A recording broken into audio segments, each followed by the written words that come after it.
ചോദിക്കുന്നത് സുഖമായിട്ടുണ്ടല്ലോ, തീർച്ചയായിട്ടും സുഖമാണോ എന്ന് ചോദിക്കുമ്പോൾ അതിന് എന്തെങ്കിലും പറയുമ്പോൾ കുഴപ്പമില്ല. സുഖമാണോ?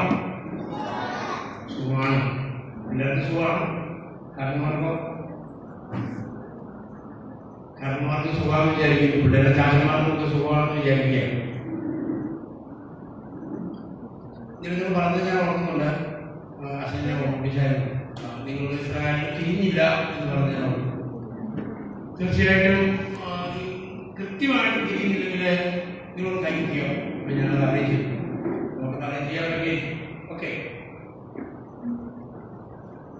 ഇന്നത്തെ ദിവസത്തിൽ കർത്താവിനുള്ള അനുഗ്രഹങ്ങളെല്ലാം നന്ദി പറയാം. ഇന്നലെ ദൈവം നമ്മളെ ധാരാളമായിട്ട് അനുഗ്രഹിച്ചു.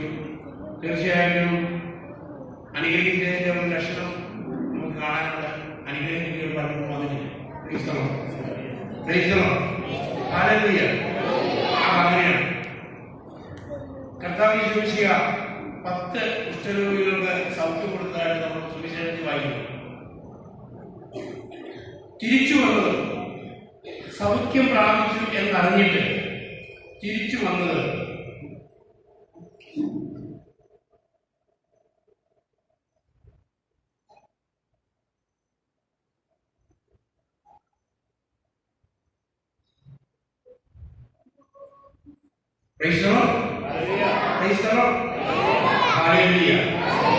കേട്ടോ, നന്നായിട്ട് കേട്ടോ, കുറെ കേട്ടോ, കേൾക്കാതെ കൈ കുടിക്കുക, കേൾക്കാമെങ്കിൽ കൈ കുടിക്കുക. തിരിയുന്നുണ്ടോ പറയുന്നത്? ഞാൻ ഈ ഹൈറേറ്റുകാരനായതുകൊണ്ട് ഈ ചിലപ്പോൾ പറയുന്ന വാക്കുകൾ പെട്ടെന്ന് സ്പീഡിൽ പറയുമ്പോൾ തിരിയാതെ, അതുകൊണ്ട് തിരിഞ്ഞില്ലെന്ന് പറഞ്ഞാൽ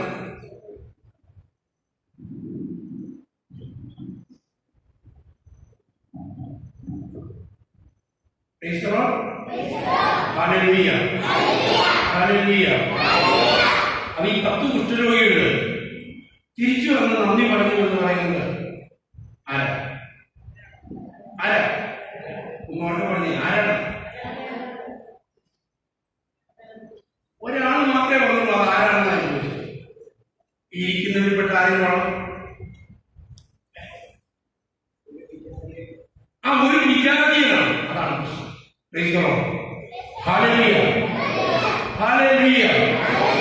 ആരാണെന്ന് പറഞ്ഞ് ഒറ്റ ഒരാളെ വന്നുള്ളൂ. അതൊരു വിജാതീയനാണ്. പ്രിയപ്പെട്ടവരെ, കത്തോലിക്ക നീതിയിലേക്ക് എത്തുന്ന കാര്യം വളരെ വിഷമത്തിലാണ്. അതിന് ചില കാരണങ്ങളുണ്ട്.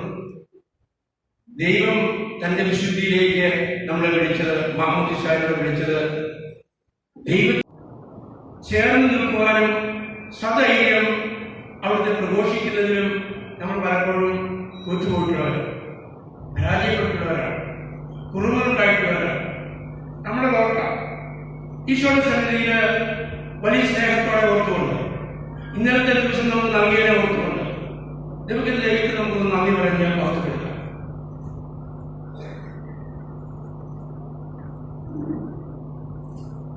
ഇവിടെ പാഠപുസ്തകം ഈ പാഠപുസ്തകത്തിൽ പാടുണ്ട്. നിങ്ങൾ കേൾക്കുന്ന പാട്ടാ, നമ്മുടെ കൂട്ടുകാർക്ക് അറിയാമെന്നൊന്നുമില്ല, എങ്കിലും നമുക്ക് വളരെ സിമ്പിളായിട്ട് പാടാതെ പാടണം. അതിന് 16ാമത്തെ പാട്ടുണ്ട്. 16ാമത്തെ പാട്ട്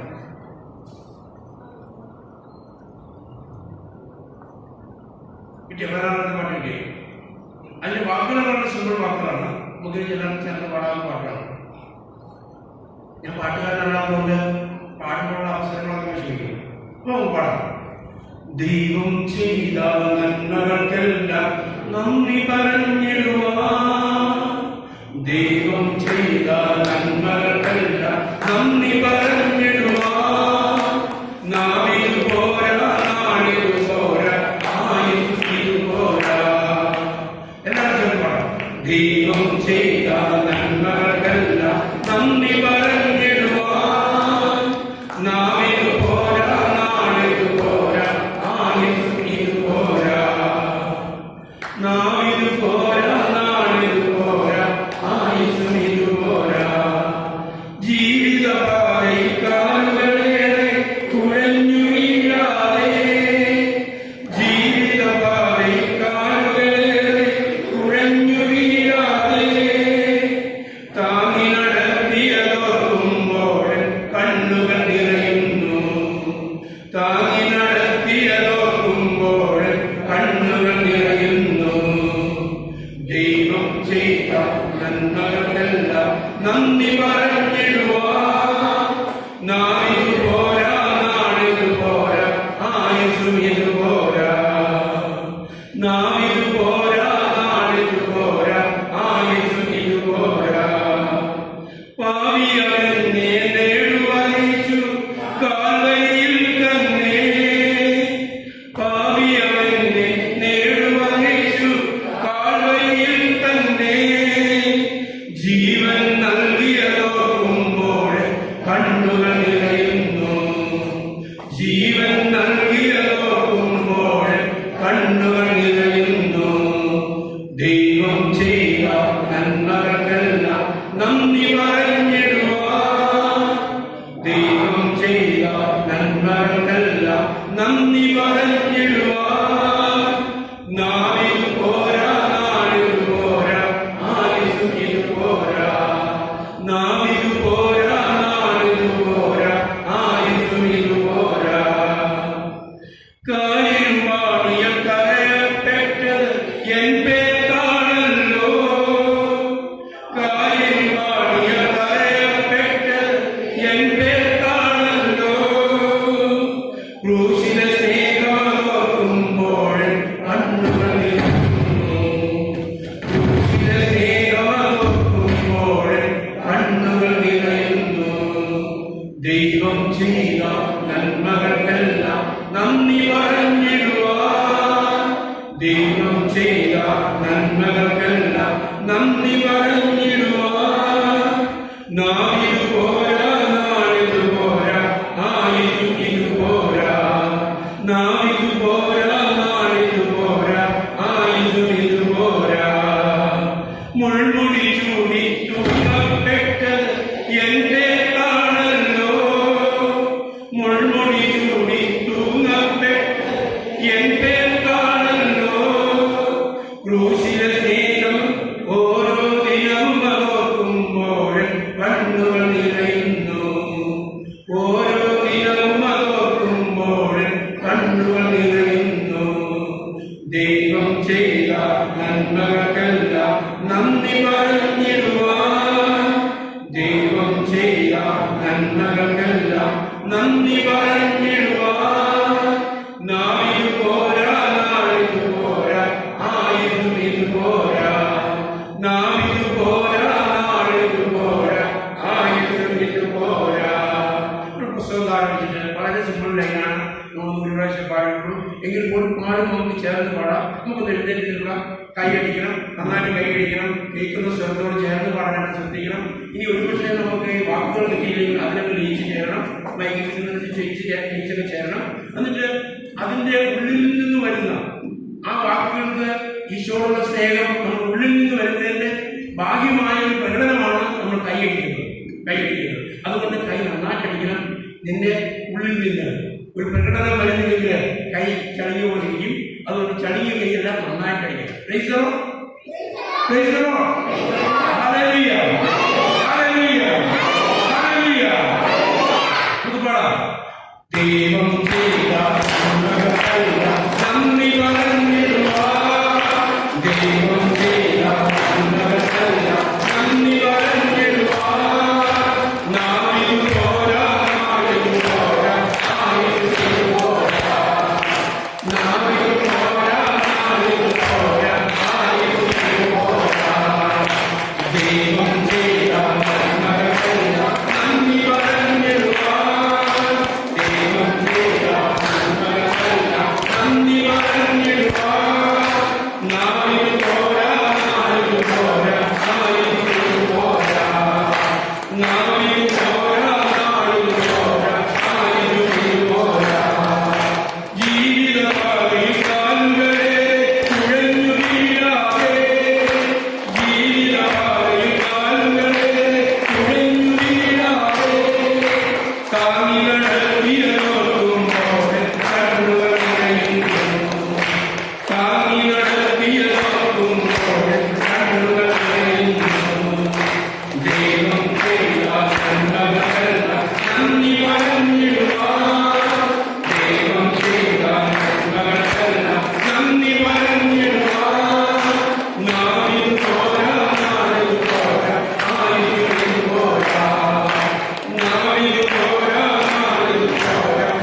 ദൈവം ചെയ്ത നന്മകൾക്കെല്ലാം നന്ദി പറഞ്ഞിടുവാൻ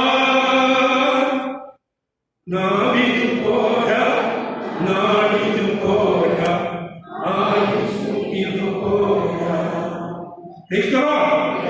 ഹല്ലേലൂയ, ഹല്ലേലൂയ, ഹല്ലേലൂയ, ഹല്ലേലൂയ.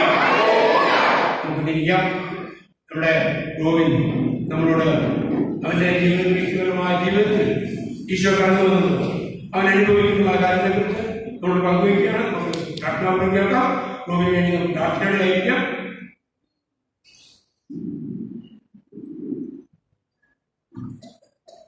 പ്രിയപ്പെട്ട ഈശോയെ, നിത്യവുമായി നമ്മുടെ എല്ലാ ശുശ്രൂഷകളും അങ്ങനെ തിരിച്ച് നിങ്ങൾ സമർപ്പിക്കുന്നു. ഞങ്ങളെ അനുഗ്രഹിക്കണമെന്ന് പ്രാർത്ഥിക്കുന്നു. ചുരുങ്ങിയ സമയമുണ്ട്, ചുരുങ്ങിയ കാലമുണ്ട് നിന്നെ മഹത്വപ്പെടുത്തുക. ഞങ്ങൾ ഓരോരുത്തരും ലഭിച്ച അനുഗ്രഹങ്ങളെ ഓർത്ത് നന്ദി പറയുന്നു.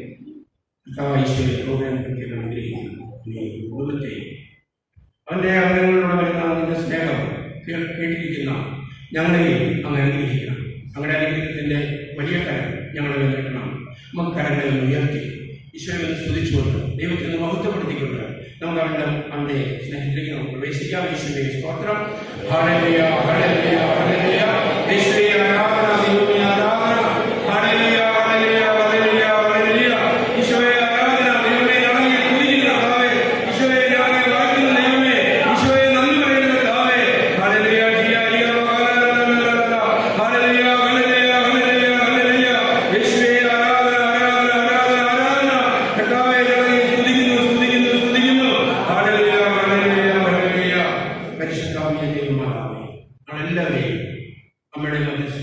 ജപിക്കുന്നു. നമ്മുടെ പ്രാർത്ഥന ഞങ്ങളോട് കൂടി ഇപ്പോഴും ഉണ്ടായിരിക്കട്ടെ. നമുക്ക് ഒരുമിച്ച് പ്രാർത്ഥിക്കുന്നു. നന്മ നിറഞ്ഞ മറിയമേ സൃഷ്ടി അങ്ങയുടെ ദൈവത്തിന്റെ ഫലമായി പരിശുദ്ധ എപ്പോഴും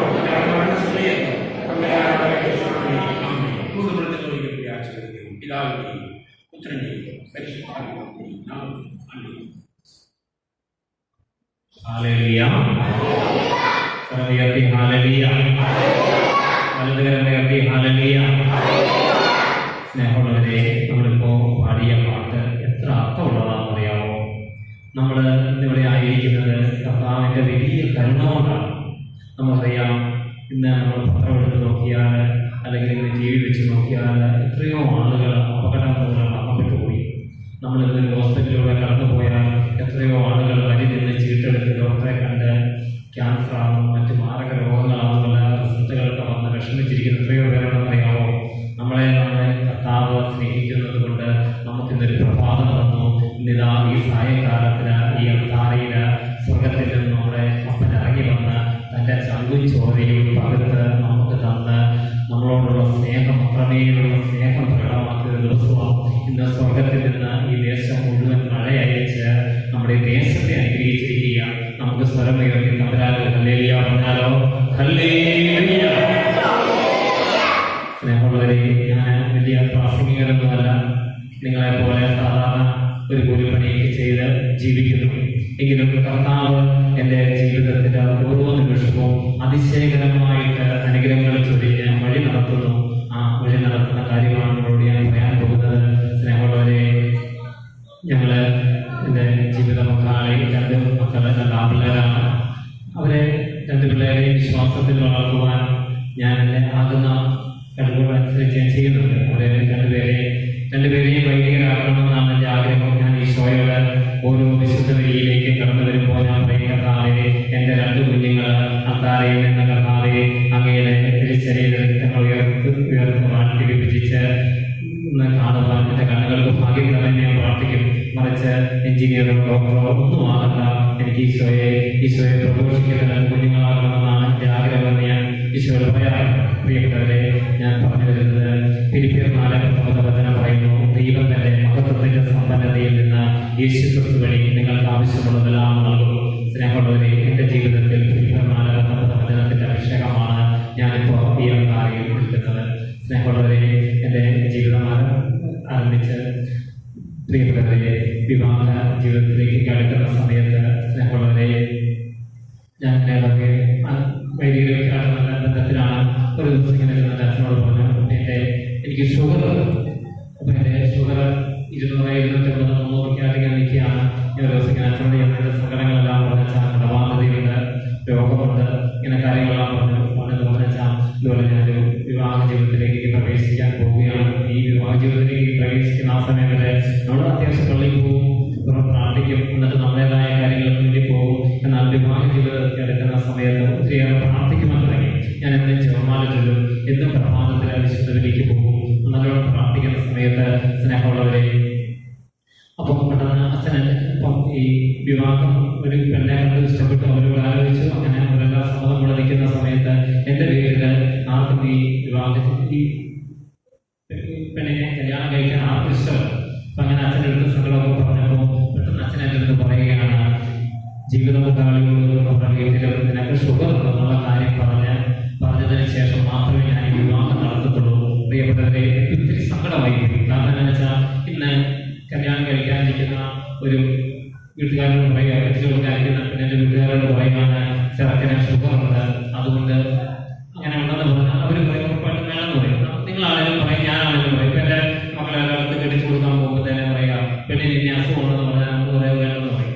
സ്നേഹമുള്ളവരെ, അങ്ങനെ അച്ഛൻ പറഞ്ഞു, ഈ വിവാഹം നടക്കുന്നില്ലെങ്കിൽ നടക്കണം, പക്ഷേ ഇത് നടത്തിയിട്ട് ഈ വിവാഹം എനിക്ക് ഇതിൽ നിന്ന് ബന്ധപ്പെടുത്താൻ പറ്റാൻ എനിക്ക് സമയമില്ല, അതുകൊണ്ട് വേണമെന്ന് പറഞ്ഞു. സ്നേഹമുള്ളവരെ, ഞാൻ ഒത്തിരി പ്രാർത്ഥിക്കാൻ പറഞ്ഞ് എന്നും മുത്തമേ നിന്ന് പ്രാർത്ഥിക്കും, പരിശുദ്ധ കുർബാനയിൽ സമർപ്പിച്ച് പ്രാർത്ഥിക്കും. ഞങ്ങൾ യൂദാസ്ലിഹായ ഒരു കപ്പേളയുണ്ട്, അവിടെ പോയി വിശുദ്ധനെ ആദ്യസ്ഥയാശിച്ച് പ്രാർത്ഥിക്കും. അങ്ങനെ അച്ഛൻ എന്നോട് പറഞ്ഞ, നീ തന്നെ ഈ കുടുംബക്കാരോട് പറയണമെന്ന് പറഞ്ഞു. ഞാൻ പറഞ്ഞാൽ ഒരിക്കലും ഞാൻ പറയാറ്. എൻ്റെ മനസ്സിലേക്ക് ഓർത്തു, ദൈവമേ, ഈ അച്ഛൻ കാര്യം പറയുന്നത്, ഒരു വിവാഹം നടത്തി കൊടുക്കുകയല്ലേ ചെയ്യുന്നത്. എങ്കിലും സ്നേഹമുള്ളവരെ ഒരു ദിവസം ഞാൻ ഇങ്ങനെ വീട്ടിലിരിക്കുമ്പോഴത്തേക്കിന് പെട്ടെന്ന് അച്ഛൻ എന്നെ വിളിച്ചു, നീ പെട്ടെന്ന് പള്ളിയിലേക്ക് വരാമോ? എൻ്റെ വീട്ടിൽ ഒരു 10 മിനിറ്റ് നടന്നു പോകണം. ഞാൻ ഓടിച്ചെന്നപ്പോൾ എൻ്റെ ജീവിത പങ്കാളിയാകാനിരിക്കുന്ന പെണ്ണും അവരുടെ അമ്മയും വന്നിങ്ങനെ അച്ഛൻ്റെ അടുത്തിരിക്കുക. അച്ഛൻ ഷുഗറിനെ കുറിച്ച് പറഞ്ഞു, ഷുഗർ വരുന്നതാണ്, പിന്നെ പ്രശ്നങ്ങളൊക്കെ ഉണ്ട് എന്നെല്ലാം പറഞ്ഞു. അവരോട് പറഞ്ഞു, നിങ്ങൾ വീട്ടിൽ പോയി ആലോചിച്ചതിന് ശേഷം മാത്രം ഒരു രസമൊക്കെ പറഞ്ഞാൽ മതി എന്ന് പറഞ്ഞു. അപ്പൊ ഞാൻ എന്നും ഇങ്ങനെ പ്രാർത്ഥിക്കും. അപ്പൊ നമുക്കൊരു ആവശ്യം വരുമ്പോഴാണ്, അല്ലെങ്കിൽ നമുക്കൊരു പ്രതിസന്ധി വരുമ്പോഴാണ് നമ്മുടെ കണ്ണിൽ നിന്ന് കണ്ണീർ ഇറ്റിറ്റ് വീഴുന്നത്. ഈ വിശ്വാസികളുടെ അടുത്തേക്ക് എന്തും പോകും, പ്രാർത്ഥിക്കും. സ്നേഹമുള്ളവരെ, ഈ വീട്ടിൽ പോയി ഇങ്ങനെ പ്രാർത്ഥിച്ചു. മറ്റേ ജീവിത പങ്കാളിയാകാനിരിക്കുന്ന പെണ്ണെന്നെ വിളിച്ചിട്ട് പറഞ്ഞു, ചെറുക്കാൻ അസുഖം തരുന്ന കർത്താവാണ്, അതൊന്നും ഞങ്ങൾക്ക് പ്രശ്നമല്ല. അങ്ങനെ പ്രിയപ്പെട്ടവരെ, 2014 തൊട്ടുതിരാകുന്നതിൻ്റെ 2 ദിവസം കഴിഞ്ഞപ്പോൾ എൻ്റെ വിവാഹം കഴിയും. അവിടുന്ന് ഞങ്ങളുടെ വിവാഹ ജീവിതത്തിൽ ഞങ്ങൾ സന്തോഷകരമായിട്ട് മുന്നോട്ട് നീങ്ങുകയാണ്. കർത്താവ് ഒത്തിരിയേറെ പരിപാലനങ്ങളാണ് വിവാഹ നിമിഷോക്കാർ ഞങ്ങളുടെ ജീവിതത്തിലേക്ക് ചേർക്കുന്നത്. ഞങ്ങൾക്ക് മൂത്ത കൊച്ചുണ്ടായി, അവന് ആന്റണി എന്ന പേരിട്ടു. ഞങ്ങളെ കൂട്ടായ്മയുടെ മധ്യസ്ഥൻ സെന്റ് ആന്റണീസ് ആയതുകൊണ്ട് സെന്റ് ആന്റണീസിന്റെ പേരിട്ടു. പ്രിയപ്പെട്ടവരെ, അവിടുന്ന് ആദ്യമേ ഞാൻ കൃഷിയിടത്തിൽ ഒരു കുഴൽക്കണ്ട കഴിച്ചു. കുഴൽക്കണ്ടയിൽ നിറയെ വെള്ളം. ഒരു വർഷം എനിക്ക് ഇഷ്ടംപോലെ ഇലക്കായൊക്കെ കിട്ടി, ആവശ്യം ഇഷ്ടംപോലെ പൈസയൊക്കെ കിട്ടി. അന്ന് ഞാൻ ഇങ്ങനെ വിശ്വാസ ജീവിതത്തിലേക്കൊന്നും വന്നിട്ടില്ല. അവിടുന്ന് സ്നേഹമുള്ളവരെ, ആ കുഴൽക്കണ്ടൊക്കെ പറ്റിപ്പോയി കഴിഞ്ഞപ്പോൾ പിന്നെ നമ്മുടെ പൈസ ഉള്ളതുകൊണ്ട് പെട്ടെന്ന് തന്നെ അടുത്ത ഓർമ്മ മുടച്ചു. അത് കിട്ടിയില്ല. നമുക്ക് പിന്നെ ഓർമ്മ കൂടെ കാണിച്ചു. ഇതൊന്നും നമ്മുടെ മാനസികമായ ബുദ്ധി വെച്ച് ചെയ്യുന്നതാണ്.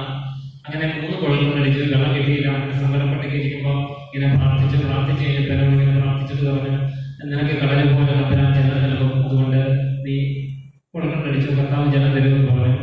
4ാമത്തെ ഓർമ്മ അടിച്ചു. അത് പാർപ്പൊടി മാത്രമേ ഉള്ളൂ, 900 വഴിയൊക്കെ അടിക്കുന്നത്, 1.5-2 ലക്ഷം രൂപ അടിക്കണമെങ്കിൽ. അങ്ങനെ വീണ്ടും ഓർമ്മ അടിച്ചു, 5 അടിച്ചു. എനിക്ക് വെള്ളം കിട്ടിയില്ല. 5 കുഴൽക്കണ്ട അടിച്ച് വെള്ളം കിട്ടിയില്ല. എങ്കിലും ഞാൻ ഓർക്കുകയാണ്, തമ്പുരാനെ നിന്റെ പരിപാലനം.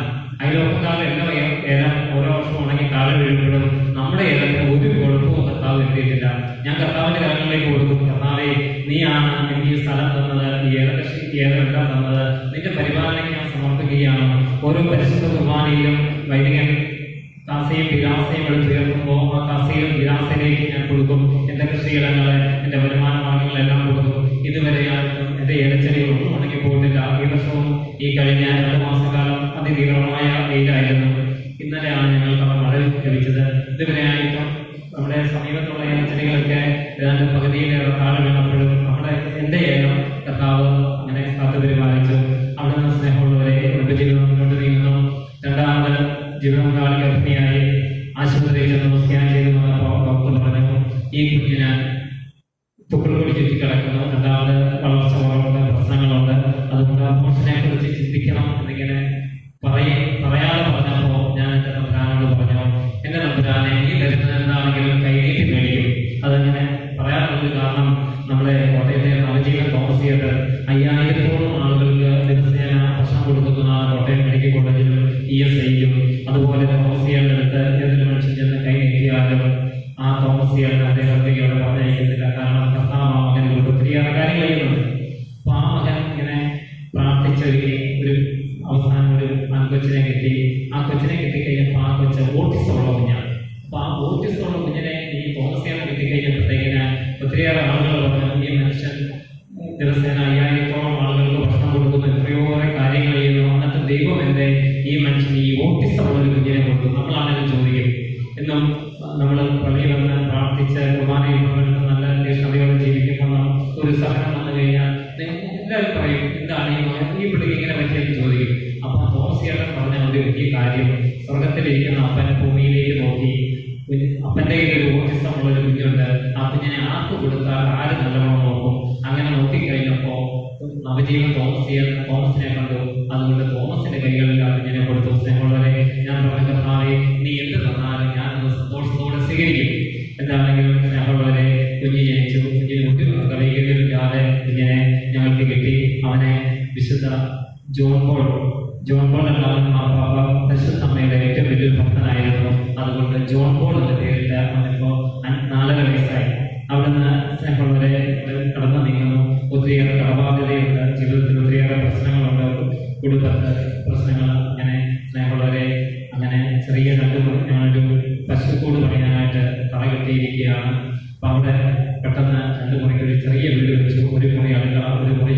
താമസിക്കുന്നു. അങ്ങനെയാണ് ഈ 4-5 വർഷമായിട്ട് ആ ഭവനത്തിലാണ് ഞങ്ങൾ താമസിക്കുക. അങ്ങനെ കടന്നു വരുന്ന വഴികളിൽ ഒത്തിരിയേറെ സഹനങ്ങൾ, കടബാധ്യതകൾ, പ്രശ്നങ്ങൾ, പ്രതിസന്ധികൾ എല്ലാം ജീവിതത്തിലുണ്ട്.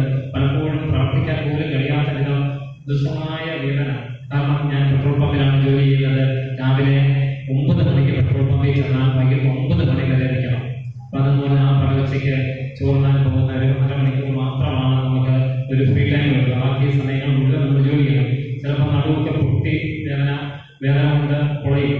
ആ സമയത്ത് ചിലപ്പോൾ നമ്മുടെ കയ്യിൽ നിന്ന് പൈസകൾ പോകും. ആ പണ്ടേ 700 രൂപയാണ് ഒരു ദിവസം നിന്നാൽ കിട്ടുന്നത്. ചിലപ്പോൾ 10,000 രൂപയൊക്കെ കയ്യിൽ നിന്ന് പോകും.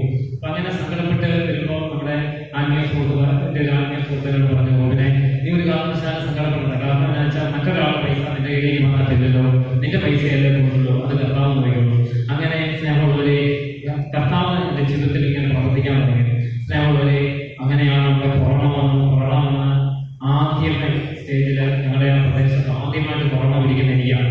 ഒരു ദിവസം പമ്പിൻ്റെ ഡ്യൂട്ടിക്ക് കഴിഞ്ഞാൽ അങ്ങനെ കൊറോണ മൊത്തം അടയ്ക്കുന്ന ആ സിറ്റുവേഷനിൽ പമ്പിൽ നിന്ന് ഞാനും എൻ്റെ ഒരു സുഹൃത്ത്, ഞങ്ങളുടെ കൂടെ ജോലി ചെയ്യുന്ന ഒരാളുമായിട്ട് പുള്ളിയെ കൊണ്ടുപോയി ഇട്ടിട്ട് ഞാൻ വീട്ടിലേക്ക് പോയി.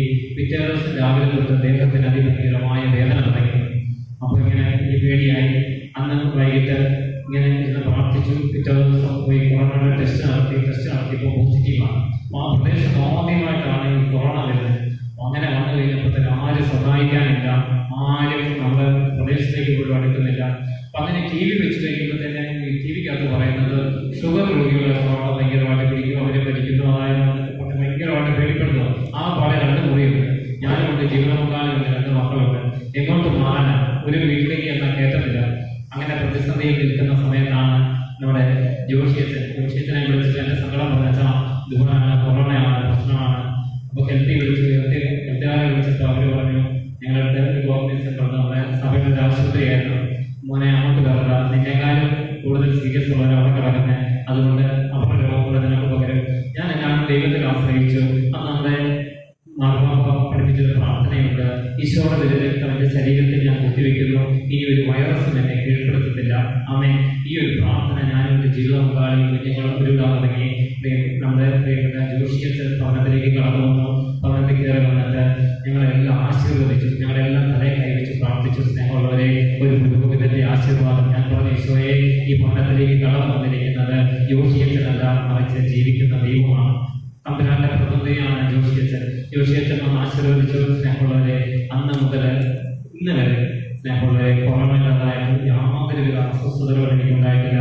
ഞാൻ ഈ കഴിഞ്ഞ 2-3 ദിവസം മുമ്പ് ഒരു ആളെ കണ്ടപ്പോൾ പറയാണ്, കൊറോണയുടെ ബൂസ്റ്റർ ഡോസ് എടുത്താണ്, അന്ന് മുതൽ ഈ കൈ പോകത്തില്ല.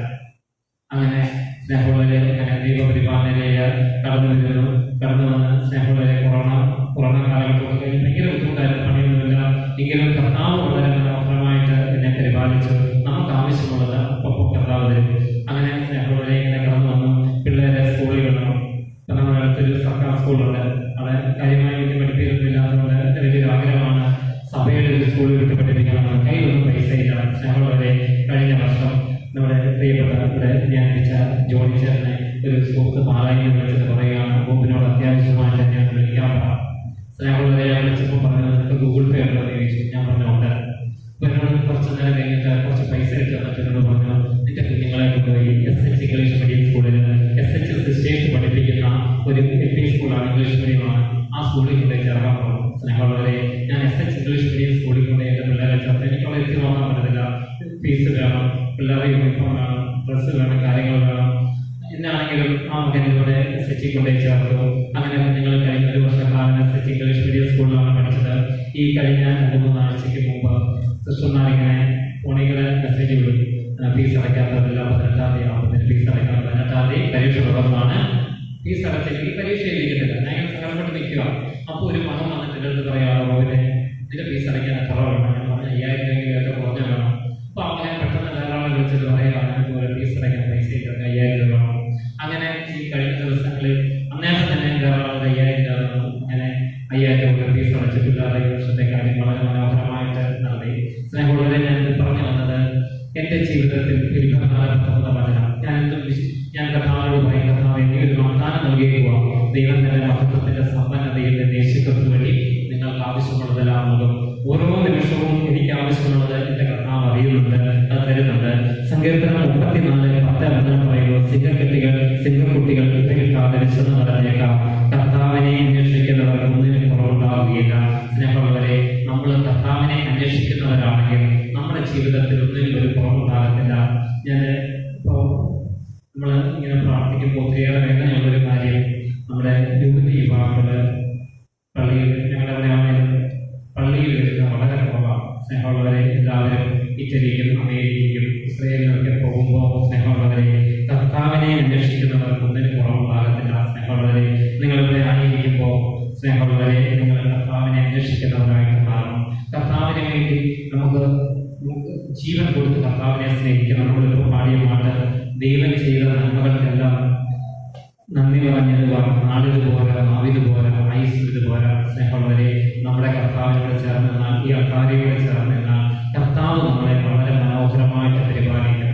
രോഗപീഠകളിൽ നിന്ന്, അസ്വസ്ഥതകളിൽ നിന്നെല്ലാം നമ്മളെ കർത്താവ് നമ്മളെ പരിപാലിക്കും. അതുകൊണ്ട് സ്നേഹമുള്ളവരെ, നമുക്കും ഈ അക്കാരിയോട് ചേർന്ന് നിൽക്കാം. ഓരോ പ്രമാദത്തിലും അർപ്പിക്കപ്പെടുന്ന പരിശുദ്ധ കുർബാനയിൽ സത്യമായിട്ട് ജീവിക്കുന്ന കർത്താവ് ഇറങ്ങി വന്ന് തന്റെ ശബ്ദവും ചോരയുമാണ് പകർത്ത് നമുക്ക് നൽകുന്നത്. നമ്മുടെ മറ്റു നേത്രങ്ങൾക്കും നമുക്ക് കാണാൻ സാധിക്കുന്നില്ല എങ്കിൽ പോലും കർത്താവ് ഓരോ പ്രമാദത്തിലും ഈ അൽത്താരയിൽ ഇറങ്ങി വരുന്നത്. ആ അൽത്താരയിൽ ഇറങ്ങി വരുന്നത് എന്തിനാണെന്ന് വെച്ചാൽ, പണമുള്ളവനെ കാണാനല്ല, സൗന്ദര്യമുള്ളവനെ കാണാനല്ല, ആരോഗ്യമുള്ളവനെ കാണാനല്ല, മറിച്ച് പാപികളും ബലഹീനരുമായവനെ കാണുവാൻ, അവരുടെ സകലങ്ങളും വിഷമതകളും ഏറ്റെടുക്കുവാൻ. സ്നേഹമുള്ളവരെ, നമ്മുടെ ഒരു വിശുദ്ധയായ ഒരു സിസ്റ്ററുണ്ട്, സിസ്റ്റർ മരിയ എന്ന് പറയുന്ന ഒരു സിസ്റ്റർ. ആ സിസ്റ്റർ പറയുകയാണ്, ആ സിസ്റ്റർ വളരെ ചെറുപ്പത്തിലെ അവര് ഹിന്ദുക്കളായിരുന്നു. അപ്പൻ കുടിച്ച് സ്വത്തുക്കളെല്ലാം നശിപ്പിച്ച് കയറേജിലേക്ക് കുടിയേറി. അവിടെ വളരെ ബുദ്ധിമുട്ടി പ്രയാസത്തിൽ കഴിയുന്ന സമയത്ത് ആ സിസ്റ്ററുടെ അമ്മ പ്രാർത്ഥിക്കുമായിരുന്നു. ഇങ്ങനെ പ്രാർത്ഥിച്ച് ഒരു മഠത്തിൽ കൊണ്ടുപോയി അവിടുന്ന് വിദ്യാഭ്യാസം കഴിഞ്ഞു. അങ്ങനെ ഈശോ ഈ സിസ്റ്റർക്ക് നിരന്തരം പ്രത്യക്ഷപ്പെടാറുണ്ട്.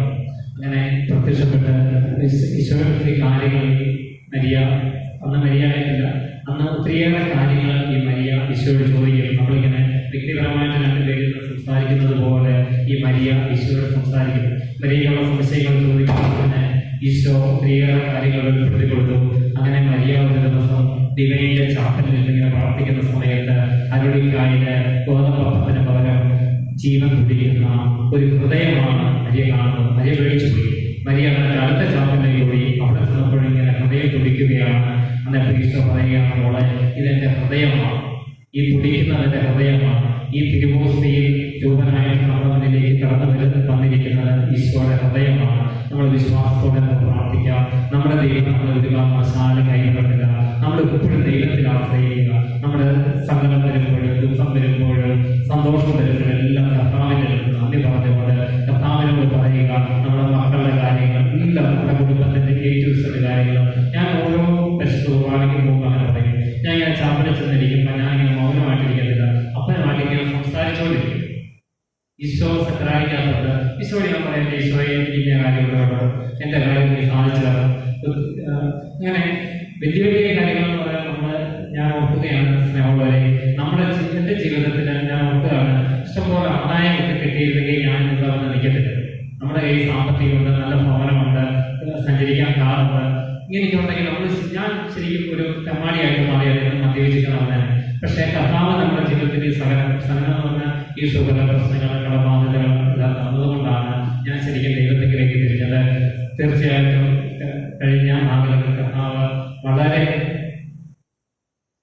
നല്ല രീതിയിൽ ഞാൻ അയച്ചു. ഒരു ദിവസം പോലും വീട്ടിൽ ഒന്നിനും ഒരു കുറവില്ല. ആൾക്കാരൊക്കെ നോക്കുമ്പോൾ ആ പല 2 മുറിക്കകത്ത് പൂനാച്ചി കളിക്കാത്ത കിടക്കുന്ന ഞങ്ങളുടെ നാട്ടിലേക്ക് അങ്ങനെ പറയും. ഇന്ന് നമ്മുടെ അയൽവക്കത്തുകാരും എൻ്റെ സഹോദരങ്ങളൊക്കെ നല്ല നിലയിലാണ്. കാരണം വെച്ചാൽ അവർക്കൊക്കെ നല്ല കാര്യക്കായി നല്ല ഇതൊക്കെ കിട്ടി. പക്ഷെ നമ്മുടെ ഒന്നുമില്ലാത്തത് കൊണ്ടും പിന്നെ നമുക്ക് ഒത്തിരി സമ്പത്തൊക്കെ കിട്ടിക്കഴിഞ്ഞാൽ നമ്മൾ അഹങ്കാരിയായി മാറുന്നത്. നമ്മുടെ അപ്പൻ നമ്മുടെ ആവശ്യത്തിന് ദൈവം തന്നെ മഹത്വത്തിന്റെ സമ്പന്നനെ യേശുക്രിസ്തു വഴി ആവശ്യമുള്ളതെല്ലാം നൽകും. എൻ്റെ ജീവിതത്തിൽ എനിക്ക് ആവശ്യമുള്ളതെല്ലാം കർത്താവ് തരുന്നുണ്ട്. ഈ ജീവിത സാക്ഷ്യമാണ് നിങ്ങൾ പങ്കുവെക്കാനുള്ളത്. അതുകൊണ്ട് സ്നേഹമുള്ളവരെ, നിങ്ങൾ പരിശുദ്ധ കുർബാനയോട് ചേർന്ന് വിശുദ്ധിയിൽ ജീവിക്കുക. നമ്മുടെ നിയോഗങ്ങളൊക്കെ നമ്മൾ തമ്പുരാന്റെ മുന്നിലേക്ക് വയ്ക്കുമ്പോൾ കർത്താവെ അന്നന്ന് വേണ്ടുന്ന ആഹാരം ഞങ്ങൾക്ക് ലഭിക്കണം എന്നൊരു പ്രാർത്ഥന പ്രാർത്ഥിക്കുക.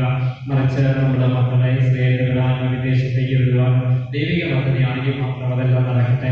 നമ്മൾ എപ്പോഴും തമ്പുരാനോട് ചേർന്ന് പ്രാർത്ഥിക്കുക. പരിശുദ്ധ അമ്മയെ ഞാൻ കൂട്ടുപിടിക്കുക. എൻ്റെ ജീവിതത്തിൽ ഞാൻ എന്ത് സങ്കടം ഉണ്ടെങ്കിലും അമ്മയോട് പറയുന്നത്, അമ്മേ നിന്റെ മോനോട് പറഞ്ഞുകൊണ്ട് എനിക്കൊരു കാര്യം കേട്ടോ. തീർച്ചയായിട്ടും പരിശുദ്ധ അമ്മ അത് ഈശോയോട് പറഞ്ഞിട്ട് നമുക്ക് ആവശ്യമുള്ള എല്ലാ നൽകുന്നുണ്ട്. കുഞ്ഞുങ്ങളാണേലും നല്ല രീതിയിൽ പഠിക്കുന്നു, ജീവിത പങ്കാളികളാണേലും നല്ല രീതിയിൽ പ്രാർത്ഥിക്കുന്ന കുടുംബത്തിൽ ചെയ്യുന്നു. എന്ന് പറഞ്ഞപ്പോൾ ഒരു ഒത്തിരി കാര്യം പറയാൻ ആഗ്രഹിക്കുന്നത്, ജീവിത പങ്കാളിക്ക് ഒരു സർക്കാർ ജോലി ലഭിക്കാൻ ആപ്ലിക്കേഷൻ വെച്ചു. രാഷ്ട്രീയ ഇടപെടലിലൂടെയാണ് ലഭിക്കുന്നത്. അപ്പം ഞാൻ പെട്ടെന്ന് പ്രമനുഷ്യ ആൾക്കാരൊക്കെ പോയിക്കുന്നു, എന്നോട് പറഞ്ഞ് ഉറപ്പായിട്ട് തരാമെന്ന് പറഞ്ഞു. പക്ഷേ ഇങ്ങനെ അവർ പറഞ്ഞുകൊണ്ട് ഞാൻ ദൈവത്തിനുള്ള ആശ്രയം വെച്ചിട്ട് അങ്ങോട്ട് പോകുന്നത്. പക്ഷേ ആ ജോലി കിട്ടിയില്ല. അപ്പോൾ ഞാൻ ഇങ്ങനെ കർത്താവിനോട് സങ്കടം പറഞ്ഞു, എൻ്റെ കർത്താവെ ഞാനിങ്ങനെ ഇത്ര നിന്റെ അടുത്ത് പ്രാർത്ഥിക്കുന്ന ആളായിട്ട് എനിക്ക് ആ ജോലി കിട്ടിയില്ലല്ലോ. അന്നേരം എന്നോട് ഇങ്ങനെ കർത്താവ് ഓർമ്മപ്പെടുത്തുകയാണ്, നീ എന്നെ ആശ്രയിച്ചില്ല, രാഷ്ട്രീയക്കാരനല്ലേ ആശ്രയിച്ചത്. വീണ്ടും ഞാൻ കർത്താവിനോട് ശക്തമായിട്ട് പ്രാർത്ഥിച്ചതിന്റെ ഫലമായിട്ട് എനിക്ക് പഞ്ചായത്തിൽ നിന്ന് പേപ്പർ കിട്ടിയാൽ മതിയായിരുന്നു ജോലിക്ക് വേണ്ടിയിട്ട്. സ്നേഹമുള്ള പേപ്പർ കിട്ടി, അടുത്ത മാസം ജീവിത പങ്കാളിക്ക് ജോലി കിട്ടും. അതാണ് നമ്മൾ കർത്താവിൽ ആശ്രയിച്ചു കഴിഞ്ഞാൽ നമ്മൾ കഴിയുന്ന പോലെ ചിറകടിച്ചു വീഴും. അതുകൊണ്ട് നമുക്ക് ദൈവത്തിൽ ആശ്രയിക്കാൻ ദൈവം നാം ബോധപ്പെടട്ടെ.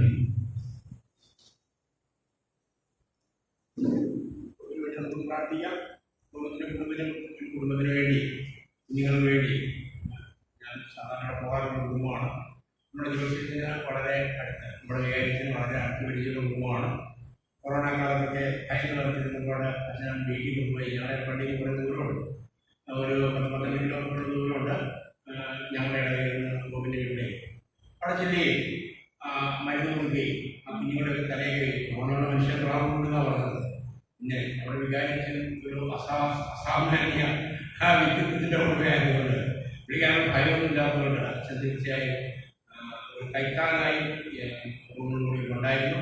ഒത്തിരി ആണെങ്കിലും ഇങ്ങോട്ട് പോരുന്ന കാര്യങ്ങളൊക്കെ തന്നെ റൂമിന് ഭയങ്കര സന്തോഷമായിരുന്നു അച്ഛൻ.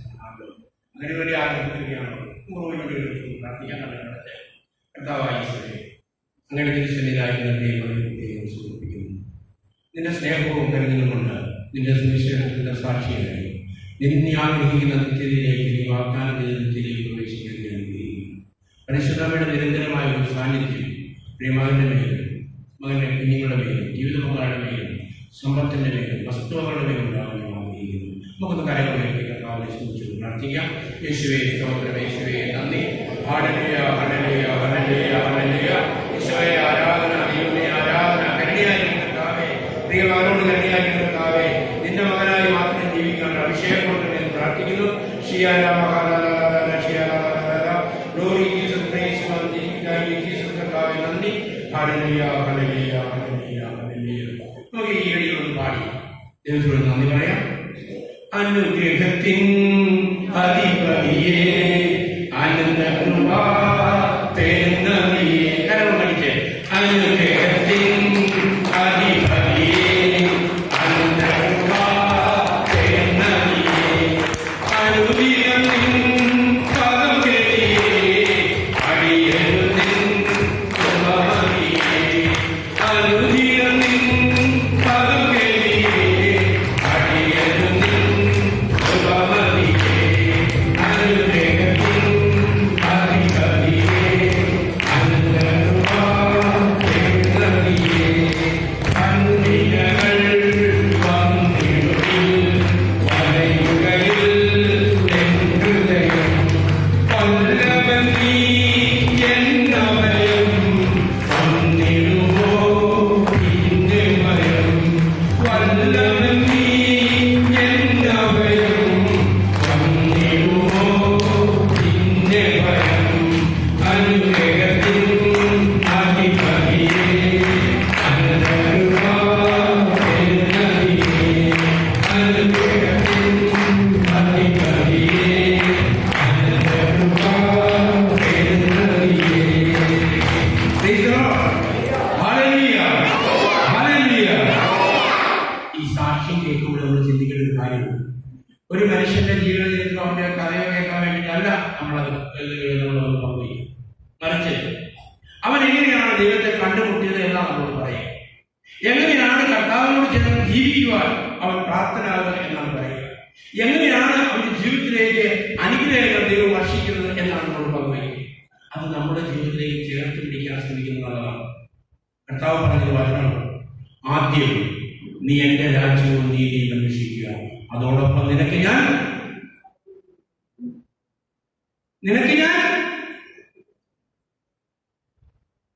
ഒരിക്കൽ പോലും രാജ്യവും നീതി അന്വേഷിക്കാത്ത നീതി ആൻസർ പറയാൻ പറ്റില്ല. Price the lord. Praise the Lord. നിങ്ങൾ തന്നെ പറഞ്ഞു കഴിഞ്ഞു, ഞാൻ രാജ്യവും നീതി അന്വേഷിച്ചിരുന്നു. രാജ്യവും നീതി അന്വേഷിച്ചിട്ട് ആൻസർ അറിയാം. മനസ്സിലായില്ലേ? അവിടെ കർത്താവ് പറയുന്നത് എങ്ങനെയാണ്? അതോടൊപ്പം സകലതും നിനക്ക് ഞാൻ തരുന്നതാണ്. Praise the lord. രാജ്യവും നീതി അന്വേഷിക്കുമ്പോഴാണ് ഈ സകലതും നമ്മൾ കിട്ടുന്നത്. Praise the lord. ദൈവരാജ്യത്തിന് വേണ്ടി ജീവിക്കുക. നമുക്ക് ഏറെ പരിശ്രമിക്കുക. നമുക്ക് ഒരു സൗകര്യമുണ്ട്. അത് കേട്ടിട്ട് നമുക്ക് ഇന്നത്തെ കാര്യങ്ങൾ സ്കൂളിലേക്ക് പ്രവേശിക്കാം. സണ്ണി പട്ടോട് എൻ്റെ അയൽക്കാരനാണ്, കർത്താവിനോട് ജീവിക്കുന്ന ഒരു സാക്ഷിയാണ്. ജോഷിച്ചിന്റെ വ്യക്തിപരമായി അടുത്തറിയാവുന്ന ഒരാളാണ്. നമുക്ക് സണ്ണിയോട്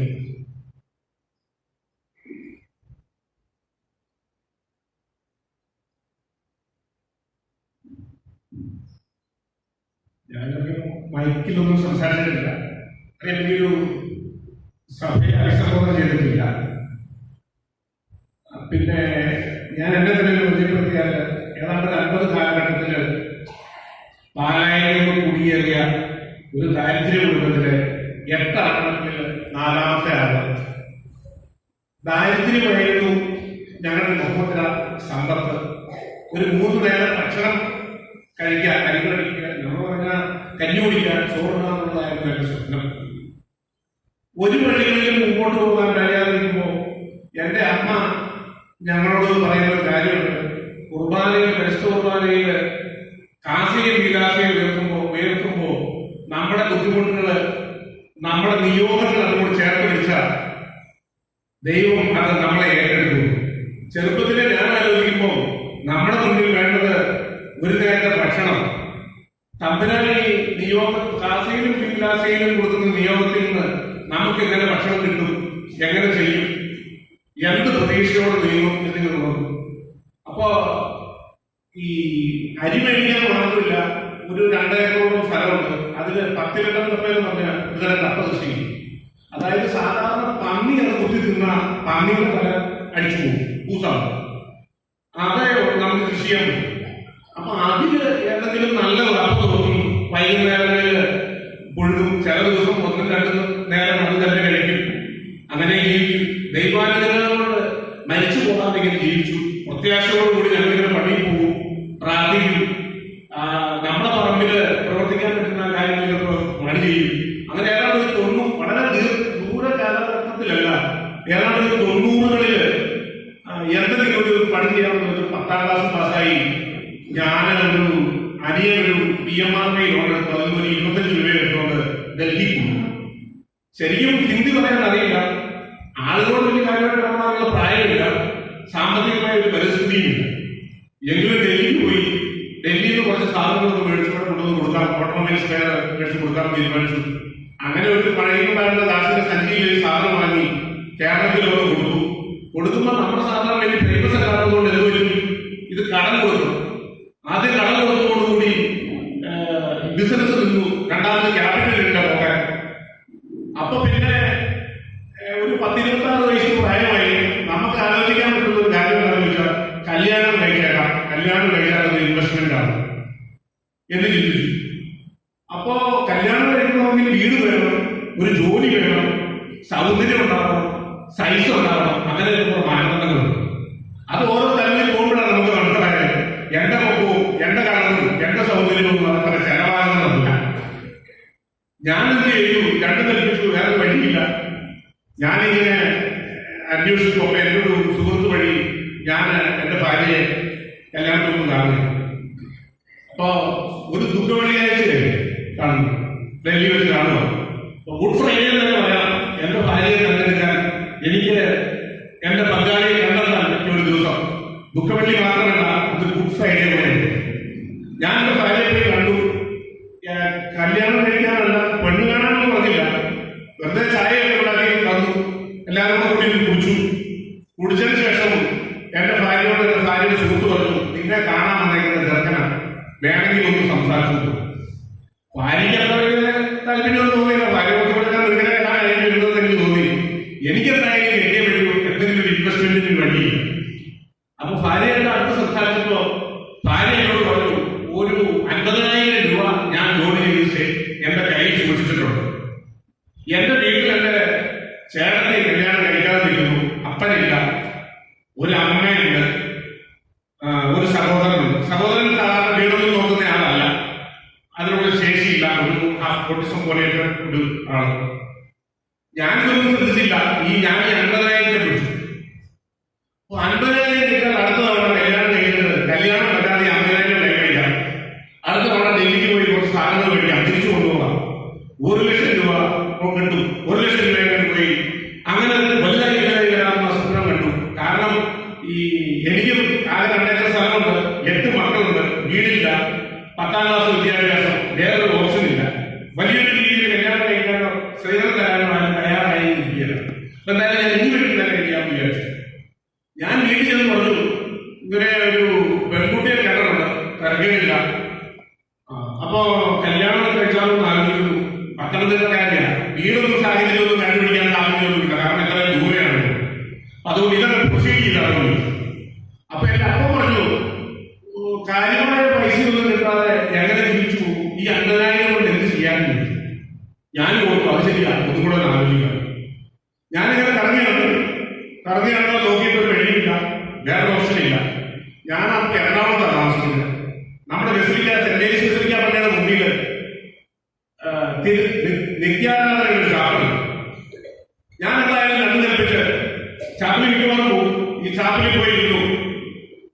കർത്താവിനോട് ഞാൻ പ്രാർത്ഥിച്ചു, ദൈവമേ, നീ എനിക്ക് തരാൻ പോകുന്ന പങ്കാളിയാണോ, ഇതുകൊണ്ട് എനിക്ക് മുമ്പോട്ട് പോകാൻ പറ്റും, ഇവിടെ തന്നെയാണോ നീ നിശ്ചയിച്ചേക്കുന്ന ആള്, ഞാൻ കണ്ടിട്ടില്ല, ഞാൻ എന്റെ വഴികളിൽ അറിഞ്ഞിട്ടില്ല, ഞാൻ ആ റൂട്ടിൽ കൊണ്ട് യാത്ര ചെയ്യാൻ പറഞ്ഞു.